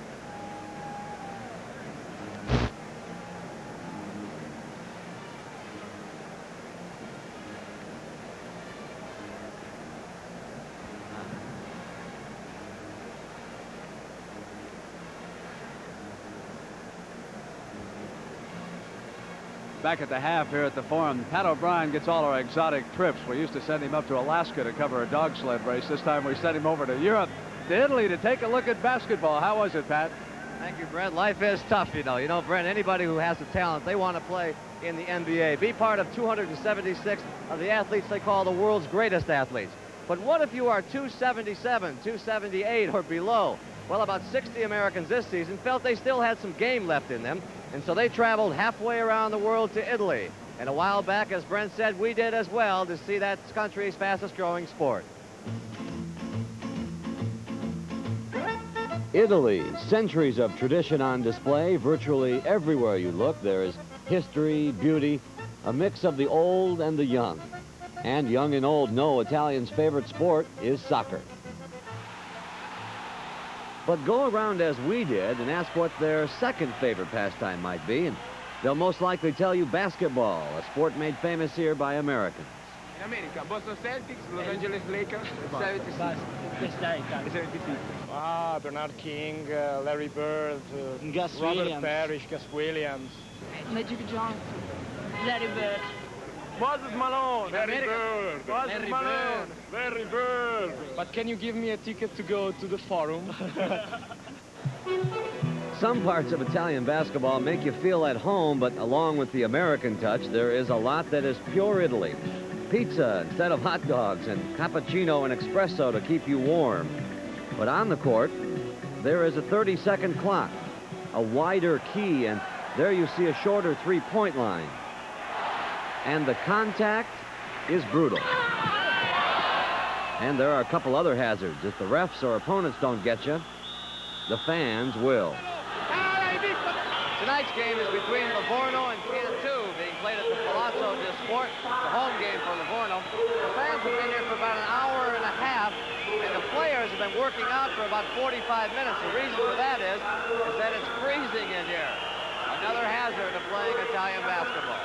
I've been cursed at, things thrown at me, spit on, insulted, everything, you know. So I wear my raincoat to some games when I know they're going to spit on me, you know. So you have to get it in your mind that you're not at home. This is different, and you can't expect the things to be like they were at home. Yet there are rewards. Take Mike D'Antoni. 10 years ago, he came here from Kansas City. He has become a dual citizen, and in his hometown of Milan, he's like a matinee idol. La penna, Gabri, la penna. In the NBA, I was a third or fourth, fifth guard, sometimes sixth guard on a five-guard team. But over here, you become the star. Abdul Jelani, another case. At best, he was a journeyman during his days in the NBA. He, too, has found a life for his family on the Mediterranean, and he'll take that any day. I think you get a lot more attention, and this is for players that maybe just have average ability, nothing great, and you're treated, you know, just like a Jabbar or Magic, and it's a super lifestyle here. But there is one thing that is even more pronounced for the Americans in Italy, and that is that you have to win. No, make that, you must win. After a loss, the first thing the coaches, the fans, everybody looks at is, well, how did the Americans do? You didn't win the championship, or at least make the playoffs and semifinals. Then they'll get two other Americans. You know, there's always other players they will get. Oh, and there's some things you must get used to over here. Lots of socializing, lots of possibilities to gain weight, and the nightlife can be amusing or abusing. As for the Italians, they've learned something from the Americans, persistence. But no matter how hard you might try and try and try again, some things just never change. Some Italians like wine, some like women. You like basketball.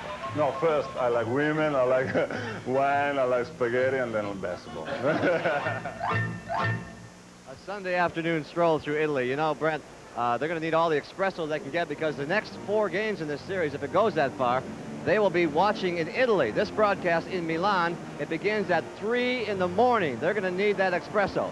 Arrivederci, Brent. Pat, I want you to know that this man with me, Doug Moe, is the greatest American who ever played in Italy. That's what they still tell me, that you were #1 over there when you went there. You must be losing your mind, Brent. I've never been #1 any place. How much money do you make when you go over to Italy and play as you did following? Hey, look at that crew cut you had when you came out of North Carolina, and then you went over to Italy, and there is your son David up on your shoulders. That's in 1966. Totally disgusting, Brent.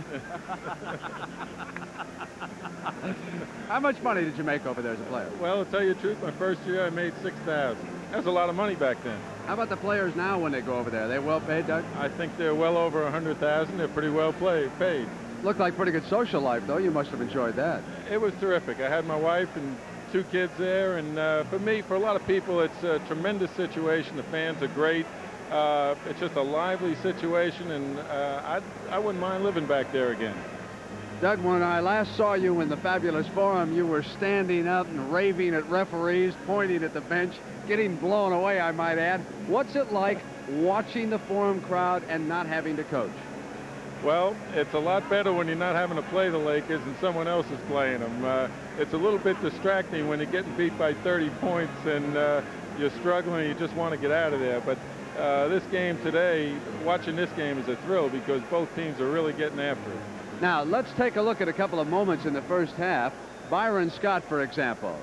Byron Scott, they wanted to get him off the mark early, and they ran the first play for him. They think he's very important to their scoring. Here's a play where he just comes down the court and shoots the 3. This was late in the half after he had been struggling, and he comes down and hits that, and that got him going, and he's going to be a factor the second half. Now, what do you think the Celtics will try to do with their inside game in the second half?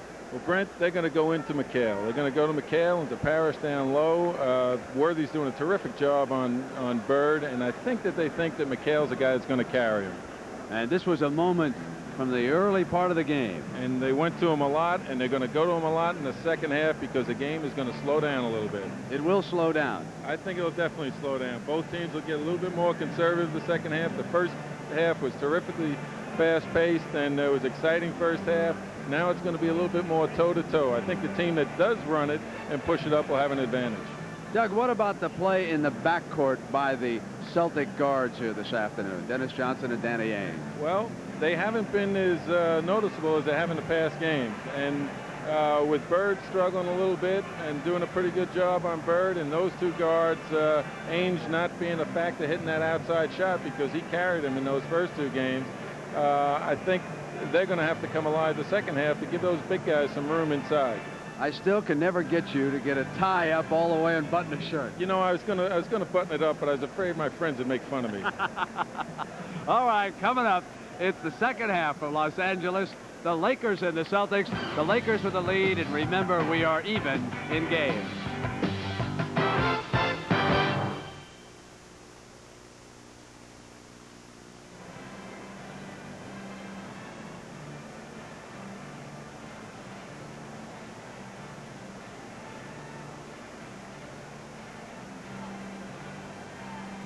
Yeah, hi, Mike.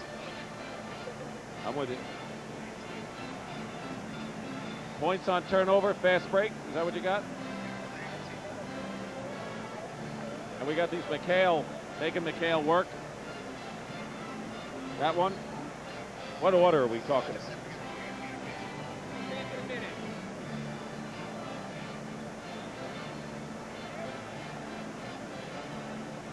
What's the order? I gotta know the order.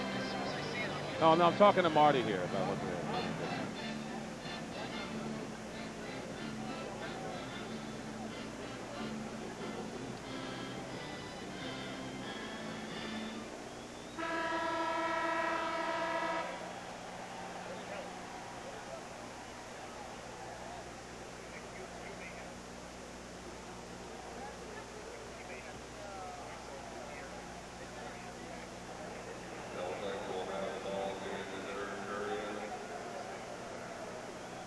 In what order are they in? Do you know yet?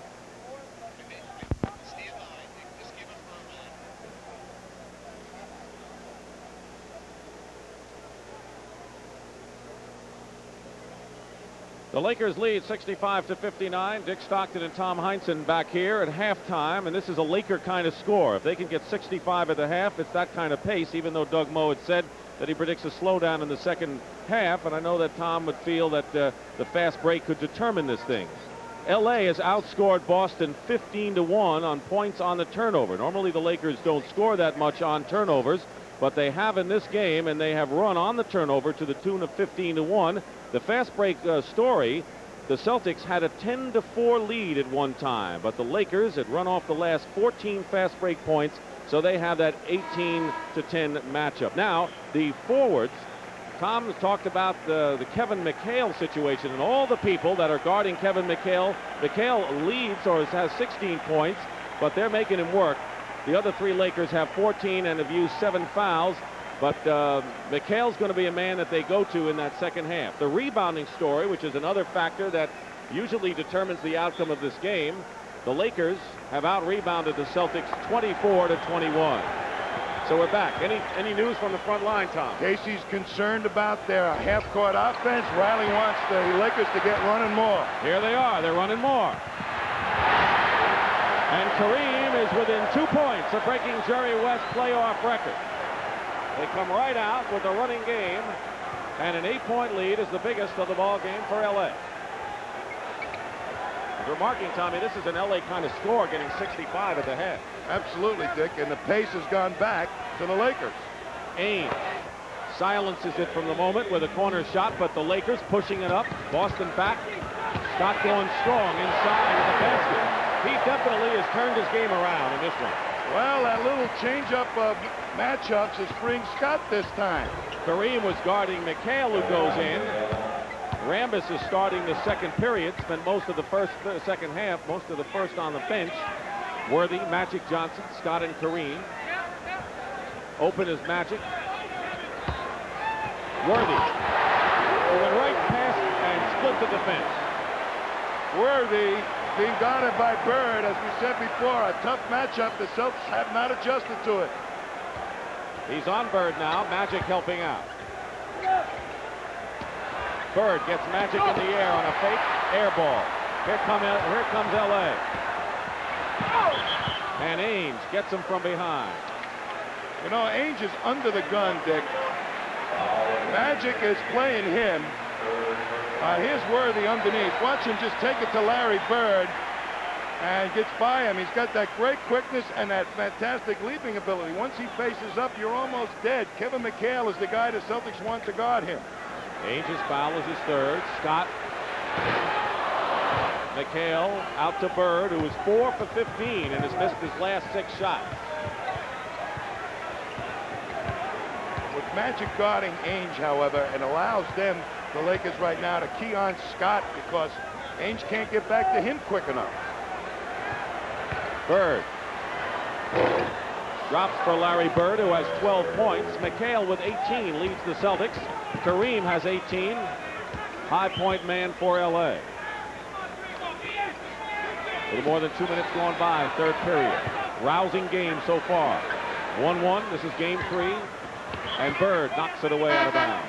Now, that was an example of him playing free safety and trying to help out. They have total disregard for Rambis outside. That allows Bird to wander.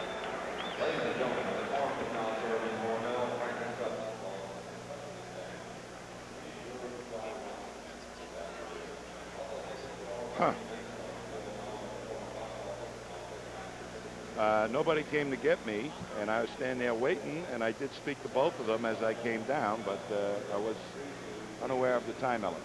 Somebody was not back there with me. Okay.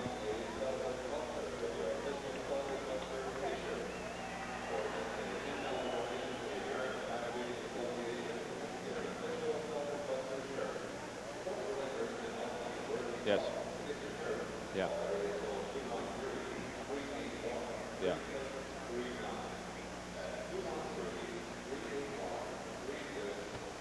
Right. Right.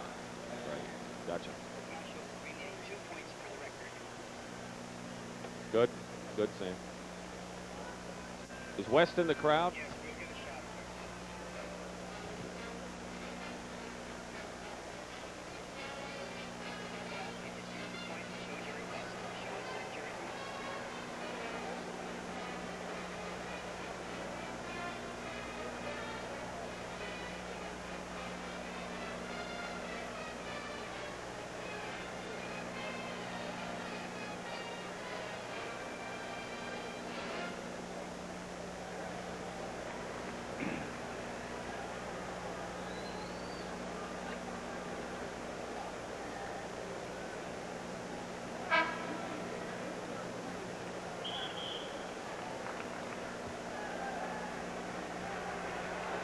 The Lakers maintain a 6-point lead over the Boston Celtics. Kareem Abdul-Jabbar is on the brink of an NBA all-time record. He would break this man's record. Jerry West, the general manager of the Lakers.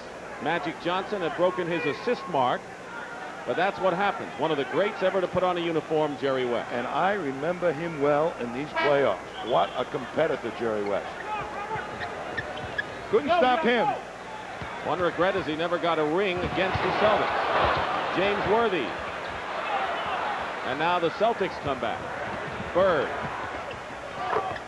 Bird hits 2 in a row, but that was more like Bird's liking.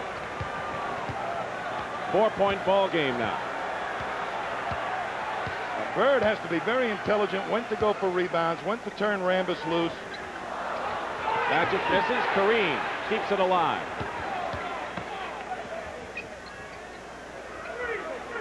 Into Abdul-Jabbar. There it is. There it is.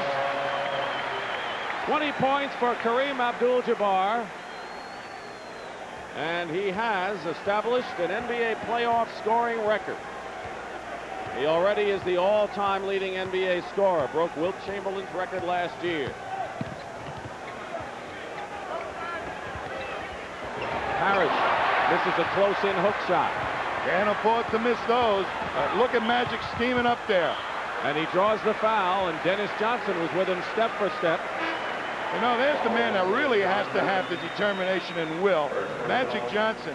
The Celtics are determined not to let him get this fast break started, and it requires extra energy on his part to push the ball up.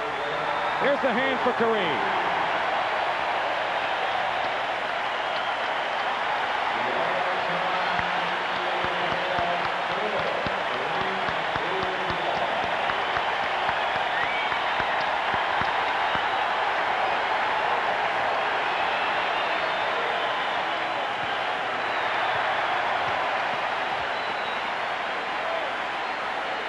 All Kareem wants to do is get on with this ball game and win it. Magic hits both. 8-point lead. The Celtics had a 10-point lead midway through the second period. McHale with 20 now in the ball game. So it's 2 out of 3 games he has scored 20 or more in this series. Johnson short.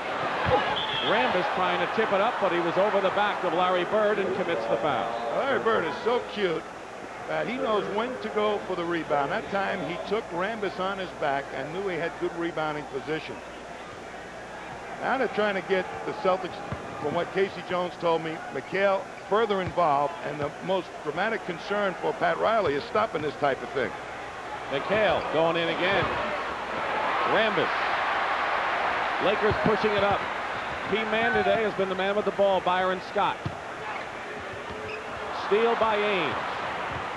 Magic Johnson is with him. And Ames misses the shot.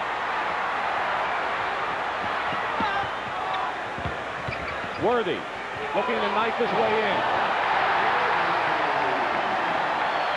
19 for Worthy, 15 of them in the second period. They love to get the ball to Worthy quickly before any kind of double team can develop against them. Timeout, Boston.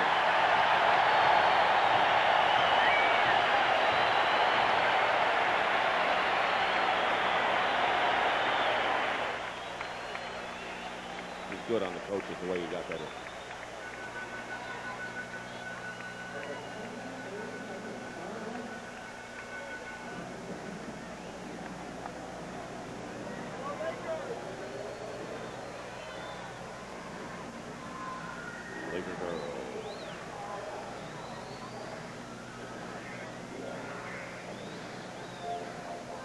pace of the game because Lakers are pushing and what it up. they think they did is they made a good adjustment at halftime on finding out how they were keying on Magic and then getting the ball to Scott quickly. Yeah. How about coming out to Scott and we can work on that? That'd be a good guy. I know. Yeah. Nah, that was DJ's fault. All right.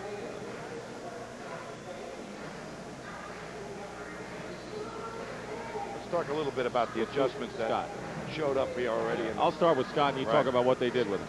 Come out with Scott.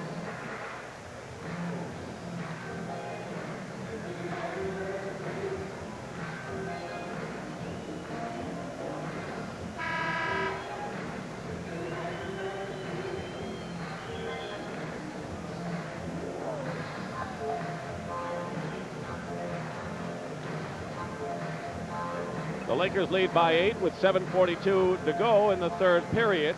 Byron Scott, who grew up 14 blocks from the Forum in Inglewood and was really tested by the Lakers when he joined them in a trade that was controversial, has played a major role in the Lakers' surge here. I think particularly an adjustment at halftime. Pat Riley and his staff recognize that the Celtics are keying on stopping Magic's advance, and DJ trying to get back to Magic has left Byron Scott open, and they are really looking to get him the ball quickly. They know he can get out in the open court before Danny Ainge can get to him. Rebounding has determined the winner virtually every time these teams have played in the last 2 years, and the Lakers have a healthy 7-rebound edge. Bird going to work, 16 points for Larry Bird. And the Celtics make an adjustment. Here's DJ stopping Scott, then going back to Magic. Kareem, the record breaker, just edged his way in. Can't let Kareem get that kind of position. Got no resistance.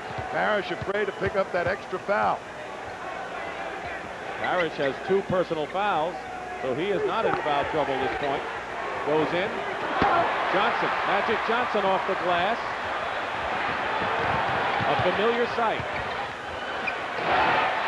Rambis. And it'll count. Foul.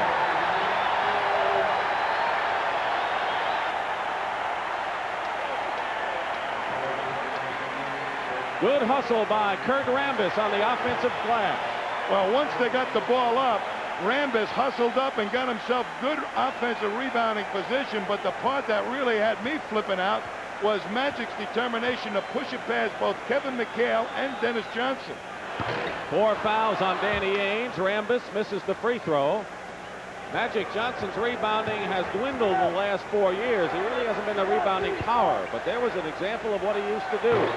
Ainge misses. Kareem clears. 6.5 remaining. The Celtics have missed a couple inside and now a couple of outside. Here comes Mr. Inside for the Lakers. Worthy left open. 21 for James Worthy, and he has come alive in this game. Kareem is playing him like a banjo right now, that set offense. Bird has it dropped for him, but Bird matches Worthy. Nearly halfway through this third period, a 10-point Laker lead. It's a tremendous turnaround. Boston had a 10-point lead in the first half. Worthy right now is unstoppable. Every time Bird is on him, they're getting the ball to Worthy. Worthy and Scott, the 2 silent partners for the Lakers in the first 2 games, have come out strong. Ainge with only his 2nd field goal. Trading baskets not going to do the Celtics any good at this rate. They've got to play some stiff defense here, the Celtics, if they hope to get back in it. Because this set offense is just working beautifully for the Lakers. Magic Johnson with a 3-point. Confidence? They sure have it now, the Lakers. 3-pointer by Magic Johnson. And tight defense at the other end by L.A. Dennis Johnson misses.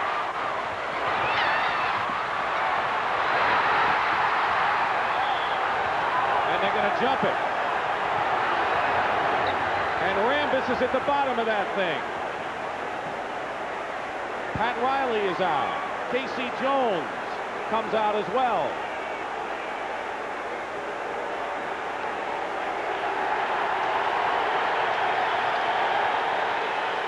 Tommy, it's not the first and it won't be the last between these teams. I'll tell you, the physical element to this game, Dick, is unbelievable. Here's Bird. Watch him go after it. Can't quite hold on to it, but in his own inimitable style, hits the deck. But look at Superman after it. And the Celtics with Danny Ainge. And then, before this thing is over, I think Larry Bird was trying to tell Ainge to relax. Don't do it. Don't do it. The crowd is on its feet here at the Forum. This is game 3.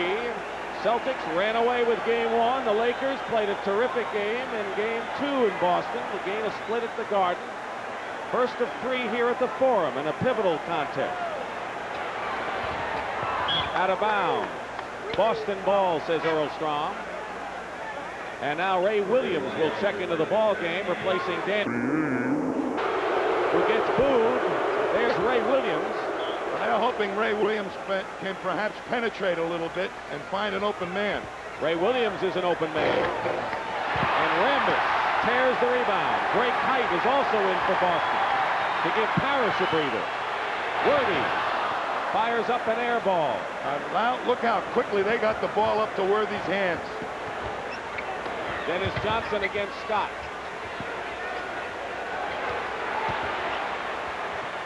Off the mark for Bird. Scott out of the pack is fouled. Foul at the other end. The shooting percentage, the Lakers a rousing 65. Don't forget they set an NBA shooting record during the regular season. And not all easy shots either, Dick. Not layups. Some real tough shots by Kareem and also James Worthy. Foul was on Dennis Johnson, his second. I don't think there have been many easy shots in this game. No. Either side. They got Greg Kite in now, going to lean on Kareem a little bit and try and intimidate him, and immediately he gets one for leaning hard. That's the 15th foul, though, against the Celtics, Tommy, and that puts them in the penalty with 4:15 to go, and Kareem will go to the line and shoot a pair. Cedric Maxwell comes into the ball game. Scott Wedman will join him. Larry Bird gets a breather, and so does DJ. This type of substitution pattern, though, will bring in 3 fresh players all at once, and they may not be in sync with the ball game, and it'll be an opportunity, perhaps, for the Lakers to bust out even further. They bring in a good outside shooter in Wedman and an inside man in Maxwell. Well, Craig Kite, not too much of an inside man. Maxwell will have to prove it that he's got his game back if they hope to have an inside game. Missed both, but the Lakers have it back, and Byron Scott had a chance for a 3-point shot and missed everything. Well, McHale's still in the ball game, and now they're going to Lakers find out who's going to guard whom. 4 minutes to go, third period. Kareem and McHale with a terrific shot, reverse layup over Kareem. 22 for McHale. But Worthy comes right back. He's got 25. McHale not contesting that shot now, worried about picking up his 4th foul. And Rambis hustles into where the Laker girls have their pom-poms. Here's McHale using his quickness against Jabbar. Uses the basket as sort of a pick move to squeeze it off the glass. But look how quickly Rambis goes after that ball after it goes through the net. A commitment to speed and getting that break started. Kurt Rambis, who has played with a vengeance here. He has only 2 points in the ball game, but Rambis has 6 rebounds and an average 8 coming in. Mitch Kupchak and Bob McAdoo are in there, so now the Lakers have to match reserves with reserves. Well, Kupchak in there right now, get caught for leaning on McHale. I think what the Lakers are really trying to do is bait Kevin McHale into losing his cool by being very physical with him. So far, he's only got mad half of one time. That's pretty tough for an Irishman. A whistle, and Pat Riley shows his anger and is hit with a technical foul. Earl Strom has given a technical to Pat Riley. The personal foul is on Mitch Kupchak. Again, his job is to get in there and really lean on people. 5 fouls on Kupchak, and Riley got the tee. But I believe Earlstrom is doing a very, very good job in trying to keep those people who are using those fouls deliberately in check. If you're an official coming into this game, Tommy. Here's Kupchak fighting for the position, Dick. And that's what he's there for, to lean, make Kevin McHale work hard, sap his strength. And look at him push. He can't move at all. The official right there watching him. And they're calling that type of thing now. They want to clean up the game. Yeah, after the Lakers dominated the aggression in game number 2, and you come into this ball game, what is your mindset if you're a referee? Well, when they know that's happened, they want to make sure it doesn't get out of hand, because they're expecting perhaps the Celtics to come back and retaliate. Well, with at the power forward spot to use 24 fouls potentially against one player, there's a chance that he's going to blow his cool and start a fight. They have controlled it, but they've also let him play. The other thing is that the McHale and Parrish can't be as physical as those players guarding them, because they are so important they can't afford to have a foolish foul themselves. I wouldn't want to be in McHale or Parrish's shoes, particularly McHale. I would have gotten mad a long time ago. Maybe the first minute. Michael Cooper, you saw, came into the ball game, and he's guarding Scott Wedman. So they don't want Wedman to get anything going with his outside shot. Cooper gets a hand on it and forces a steal. And here's Worthy.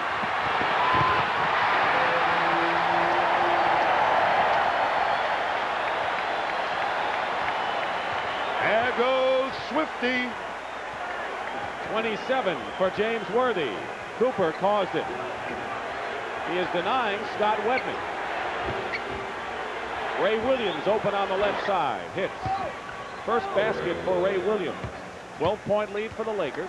Casey Jones hoping this unit can chop it down to at least 10 points, maybe under, and then come back strong. Slapped away. Robert Parrish.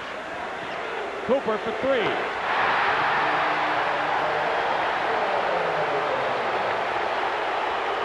Biggest lead of the game for the Lakers, thanks to Michael Cooper. And it's now Laker ball again. Michael Cooper has come on and has made a definite impact in the last minute with a defensive steal, a three-point play, and another defensive play.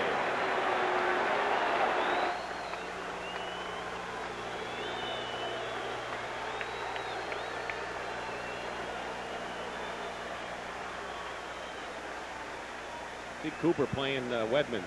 Let's talk about game 2. Even though they beat Boston, they slowed the ball game down. But out here, they're in the tail end of the third quarter, they're really pushing it at the Celtics. And this is where that fatigue factor, they're trying to take advantage of it that they didn't in Boston. I got you. Good. All right. Remember we said there was a potential for a blowout in Boston, but they slowed the game down. Right. Now they're pushing it at the Celtics here at a crucial time. That's why Casey Jones has that bench in there.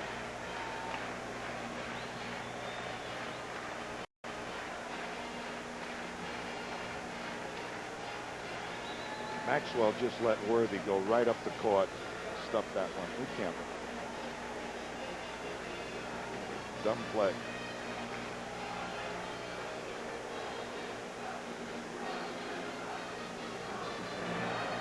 What did he say? I didn't hear. He was talking to Curlin.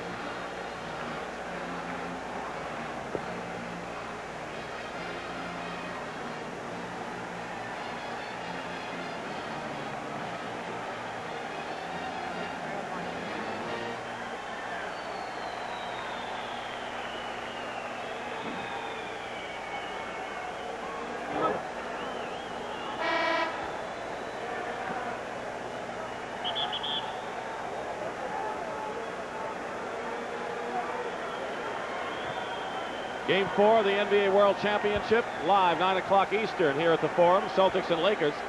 Tommy, since the Lakers trailed by 10, they have scored 57 points in the last 17 minutes. That's astronomical, and I think pace has a lot to do with that.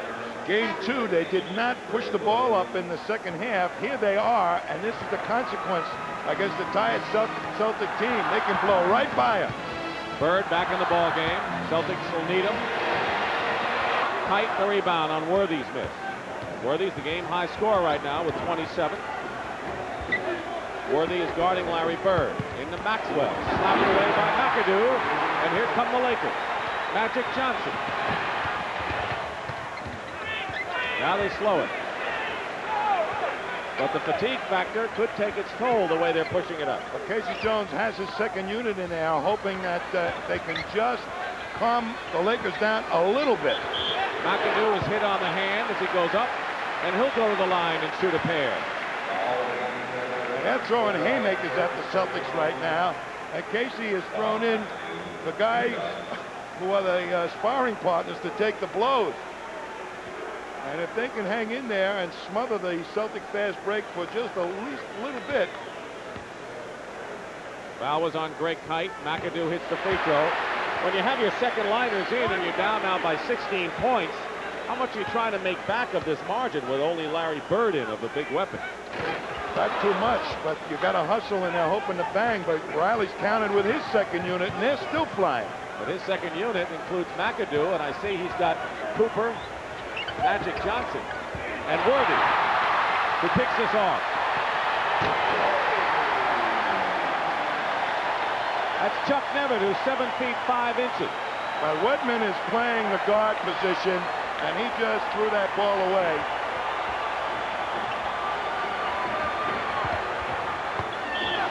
And he's fouled going in. McHale on the bench with 22. The Lakers are running to their heart's content to a 28-12 advantage in fast break points for this time. When they start fast breaking, it seems the Lakers grow bigger, and then they start running faster. I know Wedman's playing guard now, and Bird is playing up front, but Cooper is not watching Bird. He is guarding Wedman. Why? Well, same type of thing, to try and take Wedman's outside shot away from him. So in other words, your best defensive guy, you say, well, don't worry about Larry Bird. Not at this particular point. 1 minute to go in the third period. Johnson runs Buckner into a screen. McAdoo calls for traveling. No basket. Under a minute to go. And a 17-point lead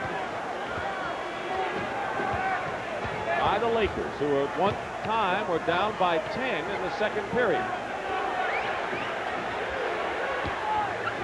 Maxwell gets in and gets the basket. This might be a good occasion to really test Maxwell. Let him go, get his legs underneath him. If he's got it, he can show it in 5. 11 seconds on the shot clock. McAdoo, who has come off the bench to score 17. And any time you get 100 before the end of the third period, you're doing pretty well. And the Lakers are up 100-83. Shot clock shows 9.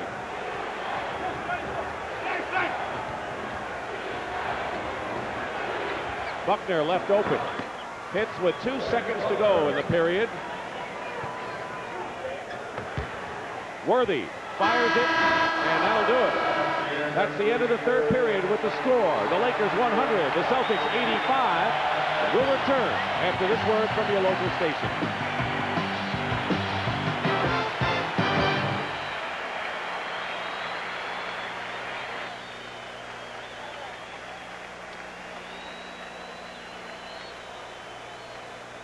Celtics are going to have to make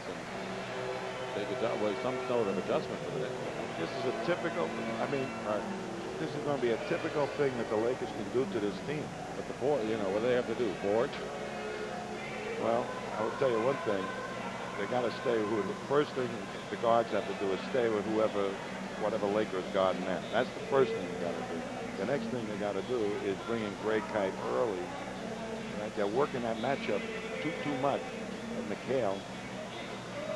Now they may not put Parrish back in this ball game because of the injury. They may just write this game off here at this point.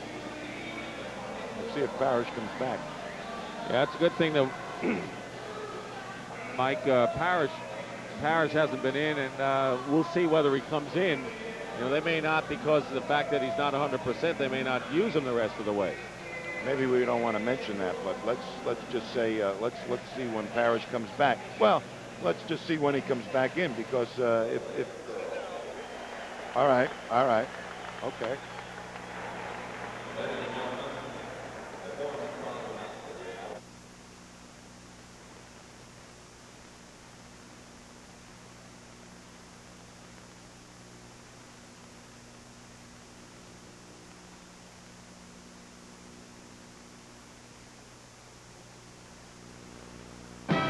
The NBA on CBS. Today's playoff game from Inglewood, California is sponsored by Light Beer from Miller. Everything you've always wanted in a beer and less. Chick Disposable, the disposable razor made to stay sharp and shave close. Shave after shave after shave. Jazz from Lotus, the business software Macintosh was invented for. And by Ford and your Ford dealer. Have you driven a Ford lately? Dick Stockton and Tom Heinsohn at the Forum. The Lakers lead by 15, trying to take a 2-1 lead in the best of 7, and Robert Parrish is coming back in the ball game, replacing Greg Kite. So Parrish and the Celtics trying to make a run with 4 of their starting 5, except for Buckner in there now. McHale, the leading scorer for the Celtics, with 23. McAdoo. 19 for Bob McAdoo off the bench today. Are they keying on Larry Bird? Whoever he's guarding is getting the ball. Making him work on defense, taking something out of the starch out of his game offensively. McHale with a familiar move, now with 25. They'll turn him loose a little bit now, I think, the Lakers. Magic Johnson. So now the Lakers hitting from outside. Well, they have the total game going now. Layups, hook shots, and outside shots. Turnovers in the fast break baskets, you name it. And an illegal defense called against the Lakers. Against Jabbar, I believe. You're right. It is Kareem. They're trying to position Parrish way up above the circle. That means Kareem cannot go below the circle to help out on McHale. There it is in isolation. And McHale is fouled. First time on it was, of course, a warning on the illegal defense. Second time, it's a technical foul. Pat Riley said when they put their center out in the parking lot, we're not going to let Kareem out of the lane. But watch how far out Parrish is at the middle of your screen, and Jabbar way down in the paint. Foul was on McAdoo, his 3rd. Dennis Johnson for 3, short. Celtics with Buckner. Steal. Magic Johnson.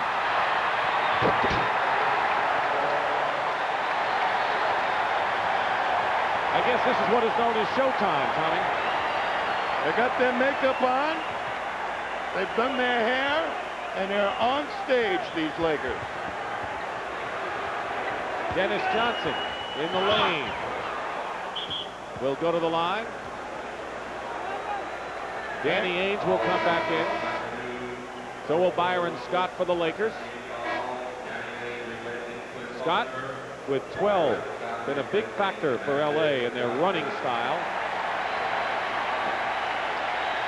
The Lakers rear guard has done considerable damage, and Magic Johnson goes out having scored 15 and a big part of that. I think the Lakers solved the problem of unleashing their fast break and then added on to it in this ball game by incorporating Scott into it. He was relatively quiet in the first 2, but he has been a factor here, and so has Cooper in the backcourt. The other man playing the backcourt other than Magic. Magic, by the way, also has 14 assists and 8 rebounds, so that's a typical Magic Johnson triple-double kind of game, although he doesn't have double figures in boards yet. McAdoo, air ball. Worthy saves it nicely. Cooper. And the Lakers are brimming with confidence right now. That's the way they were during the regular season, and that's how they came into the championship series. I'll tell you, the Celtics looked very poor that time in allowing that rebound by Worthy. A miss by Dennis Johnson. Bird gets it into McHale. And a Laker foul, but Larry Bird made a fine play. Foul is on Kareem. That'll be his 4th. But it's Lakers by a big margin right now.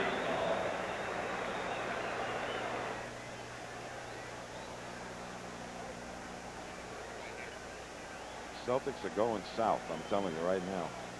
They're rolling over, playing dead. Yep. Okay.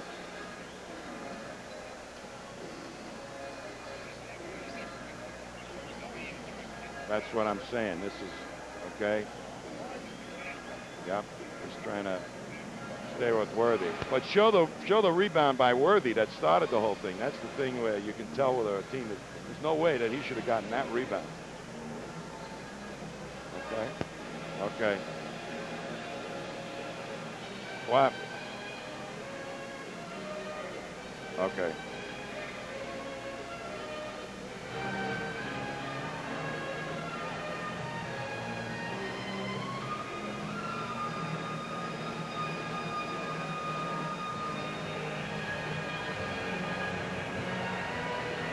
Tommy, the Lakers are playing awfully well, but they're getting very little resistance from the Celtics. I tell you, I think right now the Celtics have turned their minds off and gone south on the last, at least particular play. Is an indication of what can happen if you don't charge and play hard for the rebounds. The sort we're going to see on a replay. Worthy just outfoxing everybody, stepping inside and not being contested at all. There's no way that you should get a rebound like this. And now watch the second part of it. Cooper just taking it in with nobody really contesting him. That is not Celtic basketball. So I think perhaps the Lakers have used their will to dominate the Celtics like we talked about at the top of the show. The foul story. But Casey Jones has a big assignment here. He's got to try to regroup this team. Now, we have plenty of time. We've just gone by 2 minutes and 5 seconds of this 4th period, but the Celtics at this point have given no indication that they're going to challenge this game at all. It's a tough. I think Casey Jones in that timeout had a lot to say to this team in green. One of the things that a Celtic coach will say is, you represent the Celtics, gang, and we fight to the last second of a ball game and don't roll over. But they sure showed signs to me. McHale with 27. Bird 18, Parrish 17.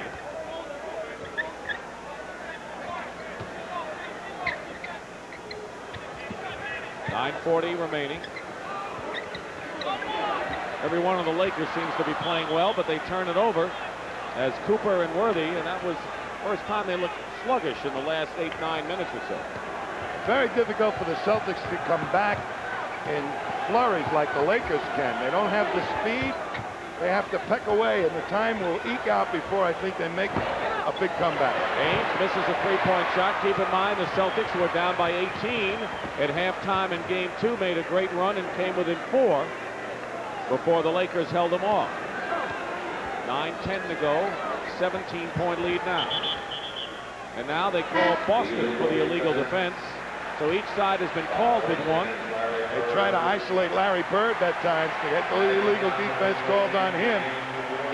McAdoo is way above the three-point circle, and Bird was below the foul line. Magic Johnson is back. Look at the shooting in this game by the guards. Dennis Johnson has missed his last 6. He's 3 for 12. Danny Ainge 2 for 7. But that is what happens when you start chasing guys like Magic and Scott all the time. You lose your legs, and that's an important part of the outside shot. Foul on Larry Bird. That's his 4th personal foul. They get check that. Kevin McHale with his 4th personal foul, and Kareem shooting. The Laker coaches felt yesterday that if the Celtics were not effective shooting from the outside, they would not get that inside game going. Well, when you pack it in, like they're doing with Magic Johnson, they're daring people. That big double-teamer that can get right at the big guy. Celtics have been trying to isolate Kevin McHale, but that's not going to do it. Ainge now 2 for 8. Byron Scott with Dennis Johnson back. Passes in and taken off by Bird. Grabbed the ball away from McAdoo.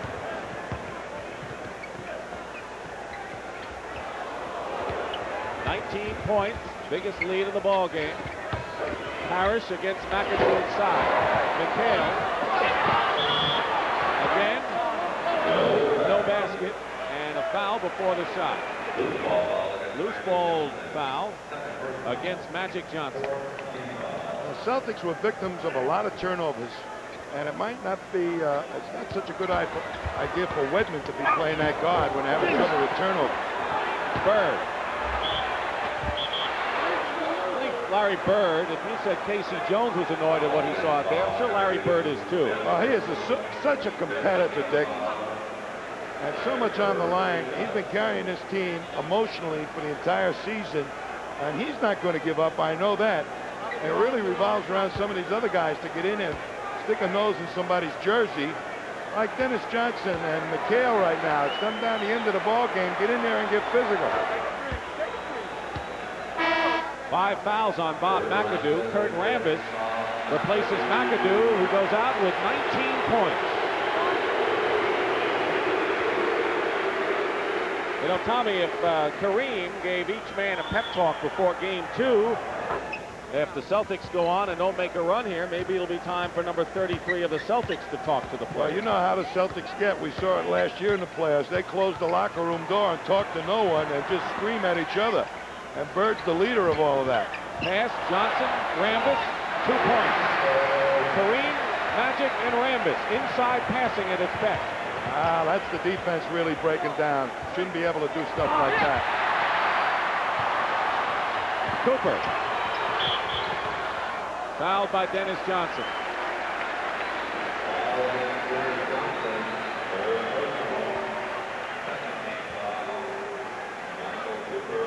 So you're saying now that the Lakers can do anything at will right now. Boy, here's a great inside pass. Watch the bounce pass be right through the entire defense. A nice lay down. The Celtics' feet not moving. Ray Williams back in. Ainge goes out. Celtic guards have been struggling from the field. Well, Danny Ainge has had a problem with the double groin pull, so they're trying to rest him, I think, at this point. But Ray Williams looks like a very confused ball player in this particular game. Maybe they're going to turn him loose and see what he can do. Robert Parrish at 17 in the first half, hasn't scored yet in this half. Dennis Johnson. And Magic the rebound. Stop. Cooper. Rambis. And the Celtics come back. That usually is automatic for Larry Bird when he's wide open. Well, the pace of the game, they have taken the starch out of the legs of the Celtics. Rambis inside. Well, that's the Laker answer to the so-called Eastern dominance.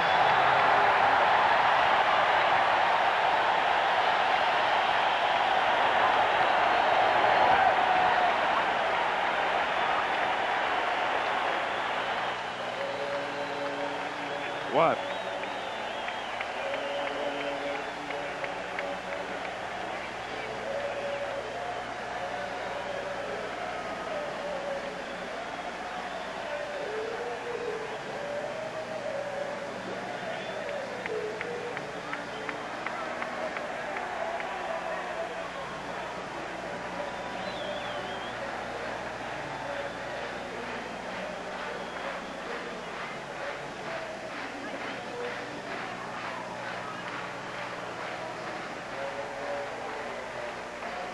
I guess now we know why the Lakers were 6.5. They're really playing very well. When they uppace the game in the second half against a team that has not that many good reserves that continue their style of play, they're going to take the legs right out from underneath you.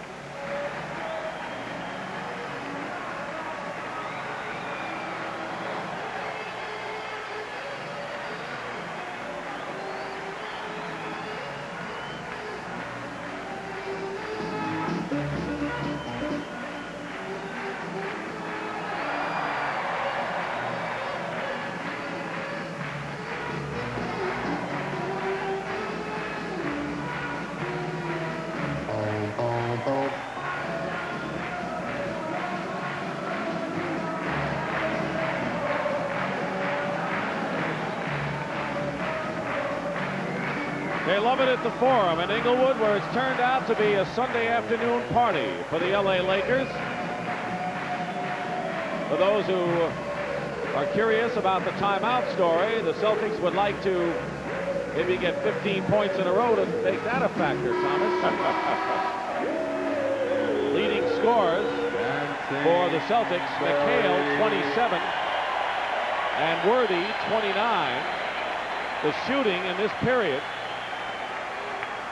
a big edge for the Lakers. 1 for 10 for the Celtics. Ice cold. Don't forget the Celtics shot 60% in game number 1 when they won by 34. Yeah, but remember what happened in the Denver game? You run so hard against these Lakers, all of a sudden those outside shots are just a little bit more difficult because you don't get up quite as hard. McHale from Bird. Basket is good and a foul. Good pass by Larry Bird. They continue to go at McHale, and as Tommy mentioned from the start, he is seeing a whole army of defenders from the LA side. What a tough job for him to withstand all of that. He's got to show right now what's the difference. Go out and get physical himself, that he's willing to go out and bang with anybody. And if he fouls out now, what's the difference? 5 fouls, speaking of fouling out. 5 on Kareem. 1 more and he's out. McHale now has 30 points in the game.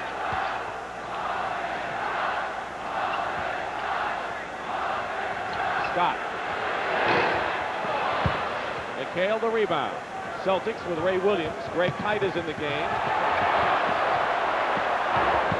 Oh, yeah. And it's Lakers ball. Parrish is on the bench right now. Not sure whether he'll return. And Rambis. I doubt whether Parrish will be back, Dick, because of that hip injury. But the Celtics are going to have to come up with some kind of strategy to really contain the fast break. They had it for game 1, I think, primarily because the Lakers didn't expect as tenacious a defense as the Celtics gave them in game 1. Well, if you want to talk about a test of wills, the Lakers have enforced their will. They sure have. It is still Boston ball. 5 seconds will be on the shooting clock. 5:55 remaining in the 4th period. Lakers 116, Celtics 96. Well, there's a man about to report in for the Boston Celtics momentarily. Cedric Maxwell, who they want to, in the last 5 minutes, really look at. Here's Max. If they hope to really do some damage against this Laker ball club, this man has to play like he played in last year's playoffs, injury or no injury. Larry Bird, sorry, Tommy. One of the things that they're concerned about, they think he's healthy, you know, physically. It's just that psychologically he's reacted poorly to the injury. Buckner.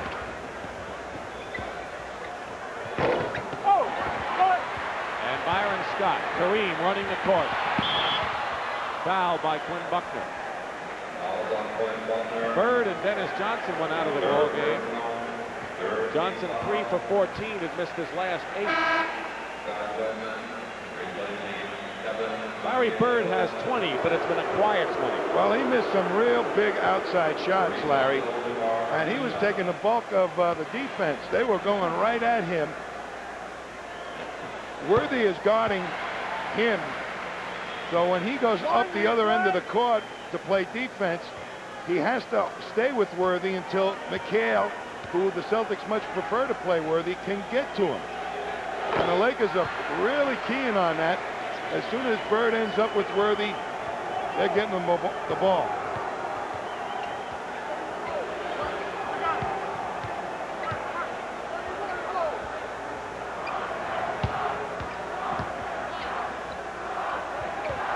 Eight on the clock.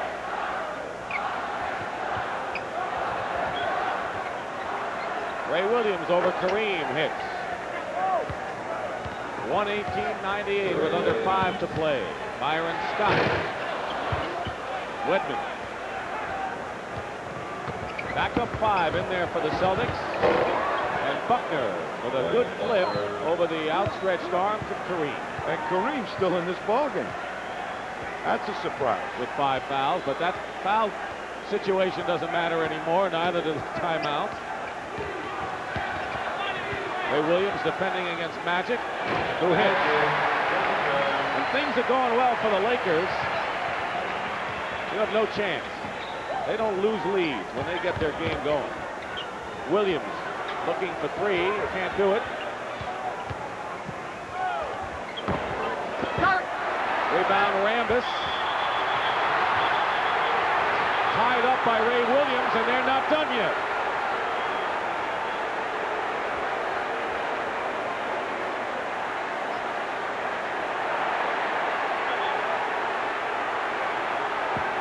I've never seen Rambis that mad. Lost his glasses somewhere.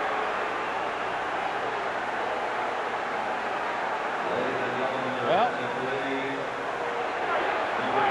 and Ray Williams didn't like what Rambis said to him. For the second time in the game, both coaches are on the floor.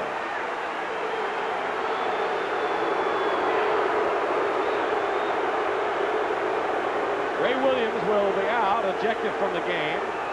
You know, Dick, when a team elects to use their fouls like the Lakers did, it creates a tone for the game of being physical.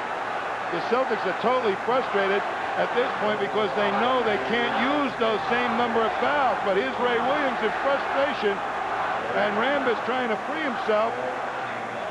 A real frustration situation by Ray Williams. This is a very tough game to officiate under the circumstances, and I think these guys have done a great job, even though we've had a few flare-ups. I really do. You mentioned it earlier, Tommy, and I think they really have kept control with the tempers the way they are here. Earl Strong and Hugh Evans. But a bench player tries to make his mark when he comes in a ball game and not be intimidated by anybody. And Ray Williams was saying, even though you're bigger than me, pal, you're not muscling me around. Let's face it, Tommy, the Lakers, the last 2 games, have been beating the Celtics at their game. That's because they have a willingness to use all their people up front.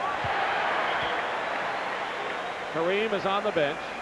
It's a sheer, to me, Dick, it's a sheer matter of numbers of players they're willing to play and use the fouls. But you have to be inclined to do it, and the Lakers until now have not been inclined to do it. Well, they've used Rambis and Kupchak, who showed the way, and the rest of them have chimed in the same way. They didn't use it last year. Maybe that's what the Lakers needed all along. His magic shot goes over the top. 4 minutes to go. Imagine what this team would have been like if Kupchak had had a healthy knee for the last few years. They had counted on a lot from Mitch. A healthy Mitch Kupchak would have been something. McHale. Foul inside. Byron Scott. There's Larry Spriggs.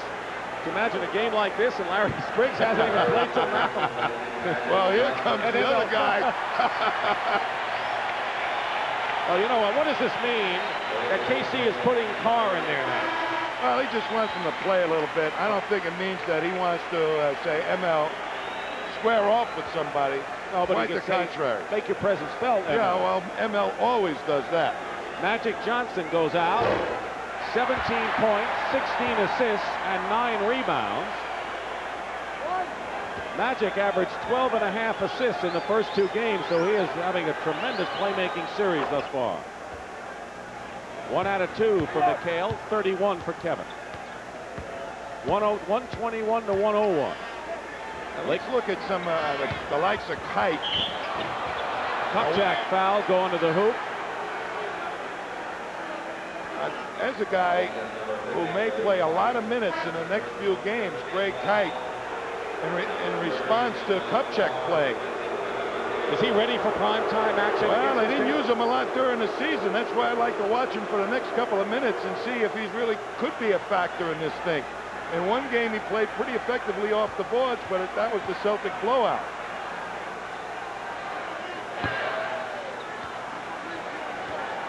Keep in mind, the Lakers averaged 131 points in the playoffs coming into this series.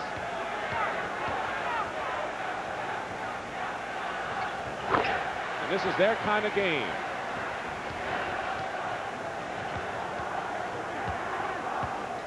Game 4 will be Wednesday night here at the Forum, 9 o'clock Eastern.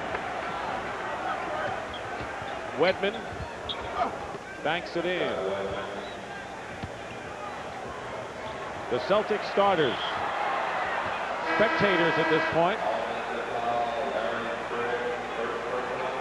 And a foul gets Larry Spriggs, and Mike McGee, who didn't play in game number 2, has checked in. Byron Scott, 12 points, goes out of the game, and Quinn Buckner is injured. And Ray Melchiorre has to come out to him at midcourt. Timeout called by the Celtics.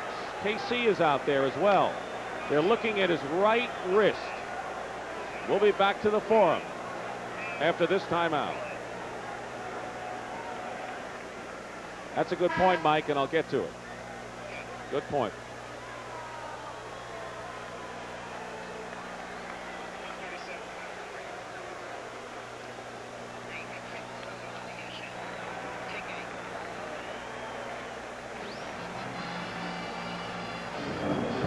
Hello, I'm Hardwire. I'm on the yellow Hardwire, gentlemen. Yes, okay. Knee in the arm. You could have a broken arm. A shot like that.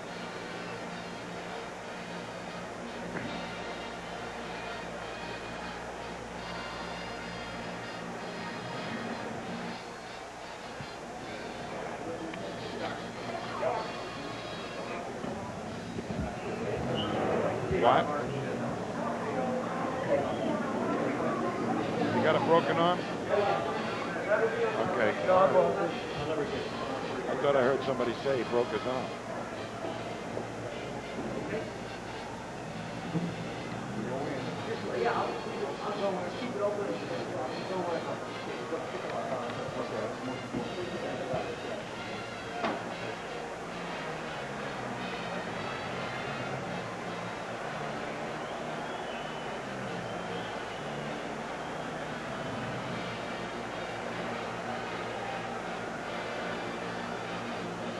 It appears that Quinn Buckner has injured his forearm. Ray Melchiorre, the trainer, has taken him to the dressing room, and it happened on this play, apparently.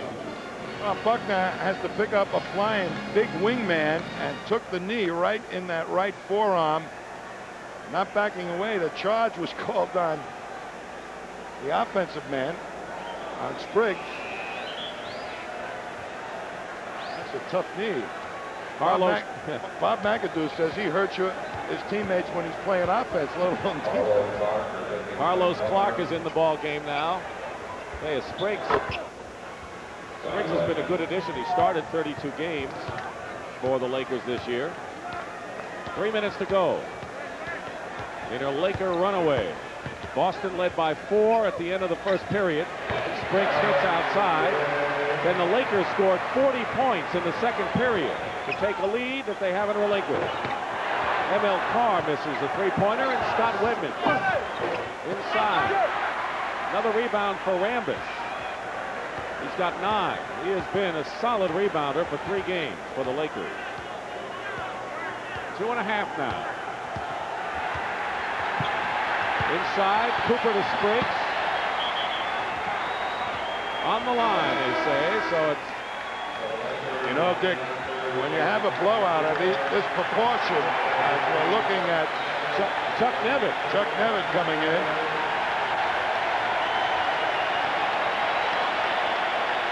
That's what Parrish did in the second half. Here's Chuck Nevitt, who is 7 feet 5 inches. That's big. Ex-Houston Rocket. Everybody had a shot at him, and they all try to fatten him up. And that's the extent of their weight program. He still looks like a splinter. Mike McGee drills it 3-point from outside. But as I was saying, Dick, when these coaches go back, particularly the Celtic coaches go back and dissect this game, and Larry Bird gets a mad on, watch out in game 4. Remember a year ago, of course, the Celtics won by The Celtics were beaten by 33 points in the third game, and everyone said this series is over. The Lakers are invincible. They took a 2-1 series lead, and then the Celtics came back strong and won a gutty overtime game 4, and things changed.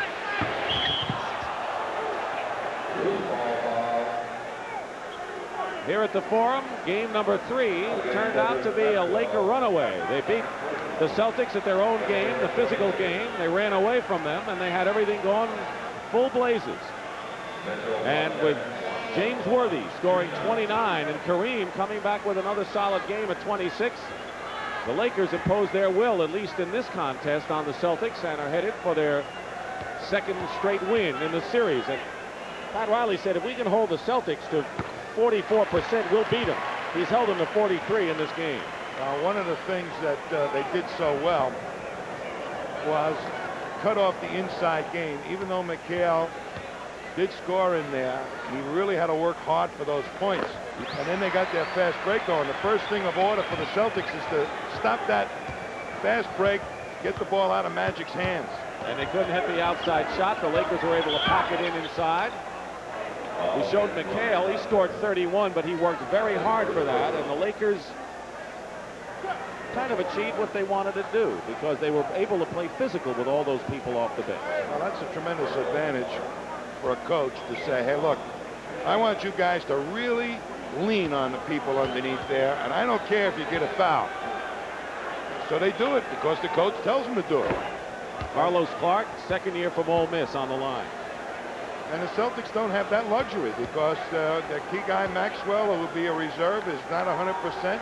And there's an experienced other big guy, Greg Kite, that Casey doesn't have faith in. Ronnie Lester, the insurance point guard, bringing the ball up. The report on Quinn Buckner, he has a contusion of the right forearm.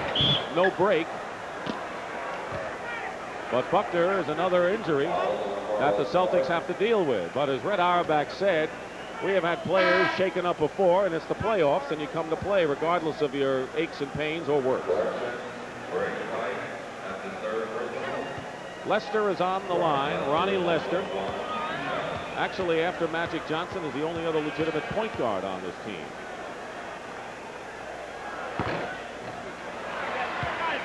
K.C. Jones is going to have to go to the drawing board with Chris Ford on the left and Jimmy Rogers in the center, and they got to start with the boards, wouldn't you think? No question, but with all that banging in there, there's a happy bunch of assistant coaches, Bill Bertker and Davey Wall on the right. Pat Riley down on his knees, thanking the Lord above.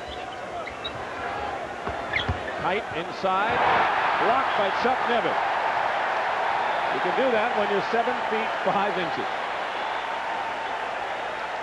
1:14 remaining. He is a popular guy, as you might imagine, with this crowd. Doesn't get in much. Emil Carr hits. Rebounding. L.A. has an 11 rebound edge on the Celtics. I think Mitch Kupchak set the tempo and the character of what was going to go on for the rest of the series now as far as the Lakers are concerned in that game 2. And Pat Riley picked right up on it and said, look what Mitch did for us. Why don't you guys do the same? Kupchak has had 2 solid games for the Lakers. And he said, without question, there's no other team I'd want to sacrifice my knee for than the Lakers. And he really has had to do all that. Well, he could have sat back and collected on a fat contract for a number of years. So that's kind of dedicated guy he is. As you're looking at kind of fouled up knee, I wouldn't want to have it. I don't think anybody else would have either. But what determination to come back and play and now be a part of a big win. Every Laker on the roster has scored in this game. And that's not ballet you're looking at out there, I'll tell you that much. And when Nevitt goes down on the floor, man, that's a long go down. Tommy, right now, let's look ahead to game number 4. Wednesday night, 9 o'clock Eastern on CBS. The Celtics, with a big first win by 34, have been beaten twice in a row, and they're licking their wounds. What does KC look to do? Well, KC first has to get their heads back together and make them believe that they can win. This is a pretty impressive win for the Lakers here. They did it in several different ways, in an intimidating style, not just with the speed, but with muscle. ML Carr with a turnaround. I'll tell you what, I agree with you. I think KC's going to get the message across, but I also think another guy will too, Larry Bird. He is Mr. in the locker room. When you want to have a guy like him on your team, it's a second coach as far as emotions is concerned. 20 seconds to go. Big day for the Los Angeles Lakers. Foul. Larry Bird scored 20, but it was a quiet 20. 8 for 21 from the field, and he really has not shot well in the 3 games against the Lakers. But look at his face. He's saying, I want the next game on Wednesday. I want the next game on Wednesday.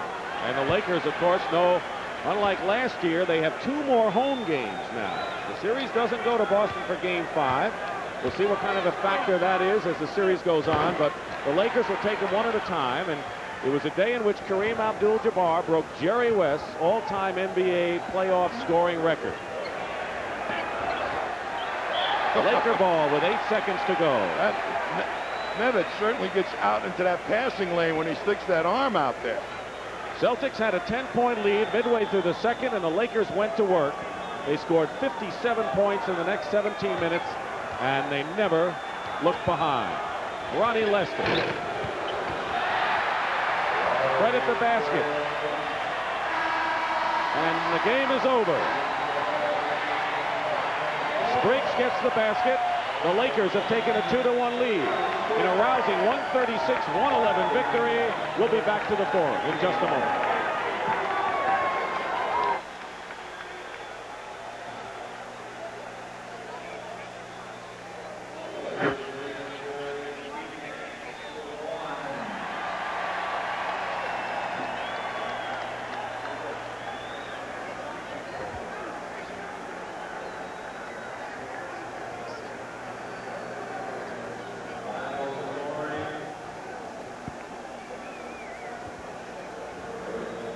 You and me first, kid. Let's talk about it.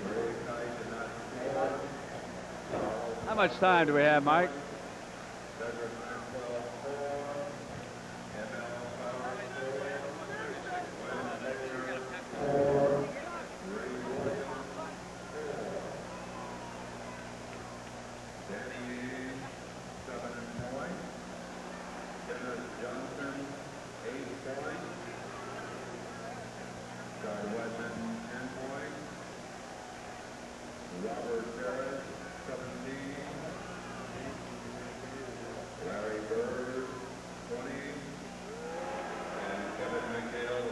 Yes, I can.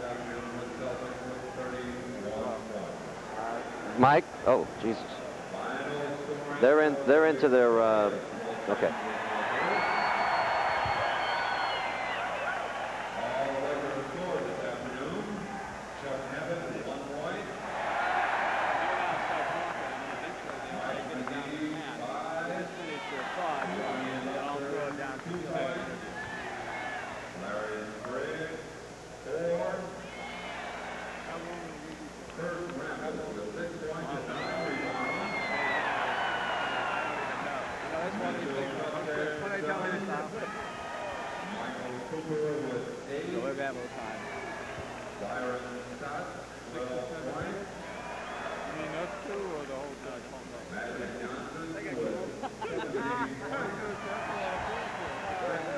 You got that right there.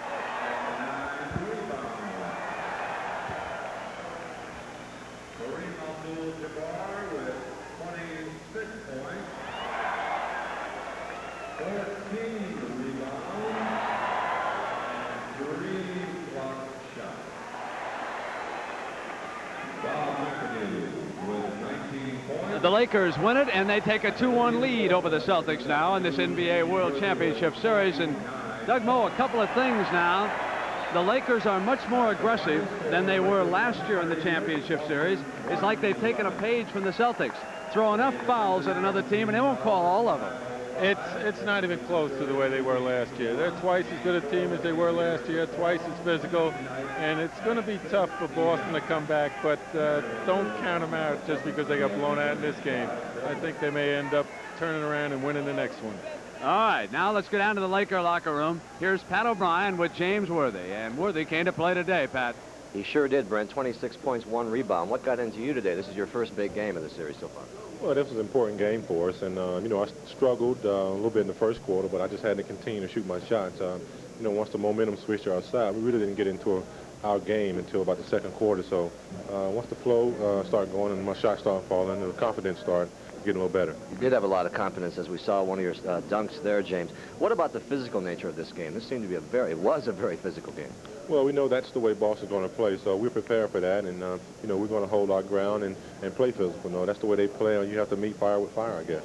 You say you know Boston likes to play. You know they're going to come back at you. There's no question. And I think you know, we've won a battle. The war isn't over yet, so we have to come back with the same intensity on Wednesday. Speaking of intensity, James, let me get Kareem in here, the captain of the team. Congratulations on the scoring title, but that's not what you're interested in right now, is it? Not at all. No, we want to win this. What about the physical nature of the game? I was just talking to James about it. Is this going to continue throughout, do you think? I would imagine so. I think a lot of their success is based on the fact that they can rebound well and get offensive rebounds. We can't let them do that. I got to say hi to my mother. Say hi. Say hi, Mom. I love you. Let's talk back about the game again, Kareem, about the scoring title and everything. You seem to be answering to your critics more this time. I'm not worried about my critics. I'm not trying to please them. I'm just trying to do this for the Lakers, for what we worked for all year. That's the most important thing. All the rest of that is superfluous. What about, how do you feel about the record? Let's talk about the scoring title for a while. It's a great title, but the things that I've been involved in with the team have always meant more to me than the individual achievements, and I still feel the same way. As James said, of course, it's not over yet. Last year you were up 2-1 and faltered a little bit and lost it, actually. What about now? What's your plan going into Wednesday? We don't have to change anything. We have to continue with more of the same, and it's going to be tough. Whoever wins this series is going to win a very, very tough series. It's going to be tough. It's going to be physical, and both teams want it, and we'll see who the best team is. Chuck Nevitt was on fire today. Well, I think everybody's ready to play. None of our guys is going to take any steps back. We're going to go for it, and we're going to play hard. All right, Kareem Abdul-Jabbar, and let's go back up to Brent Musburger. Brent? All right, Pat, thank you. And the man who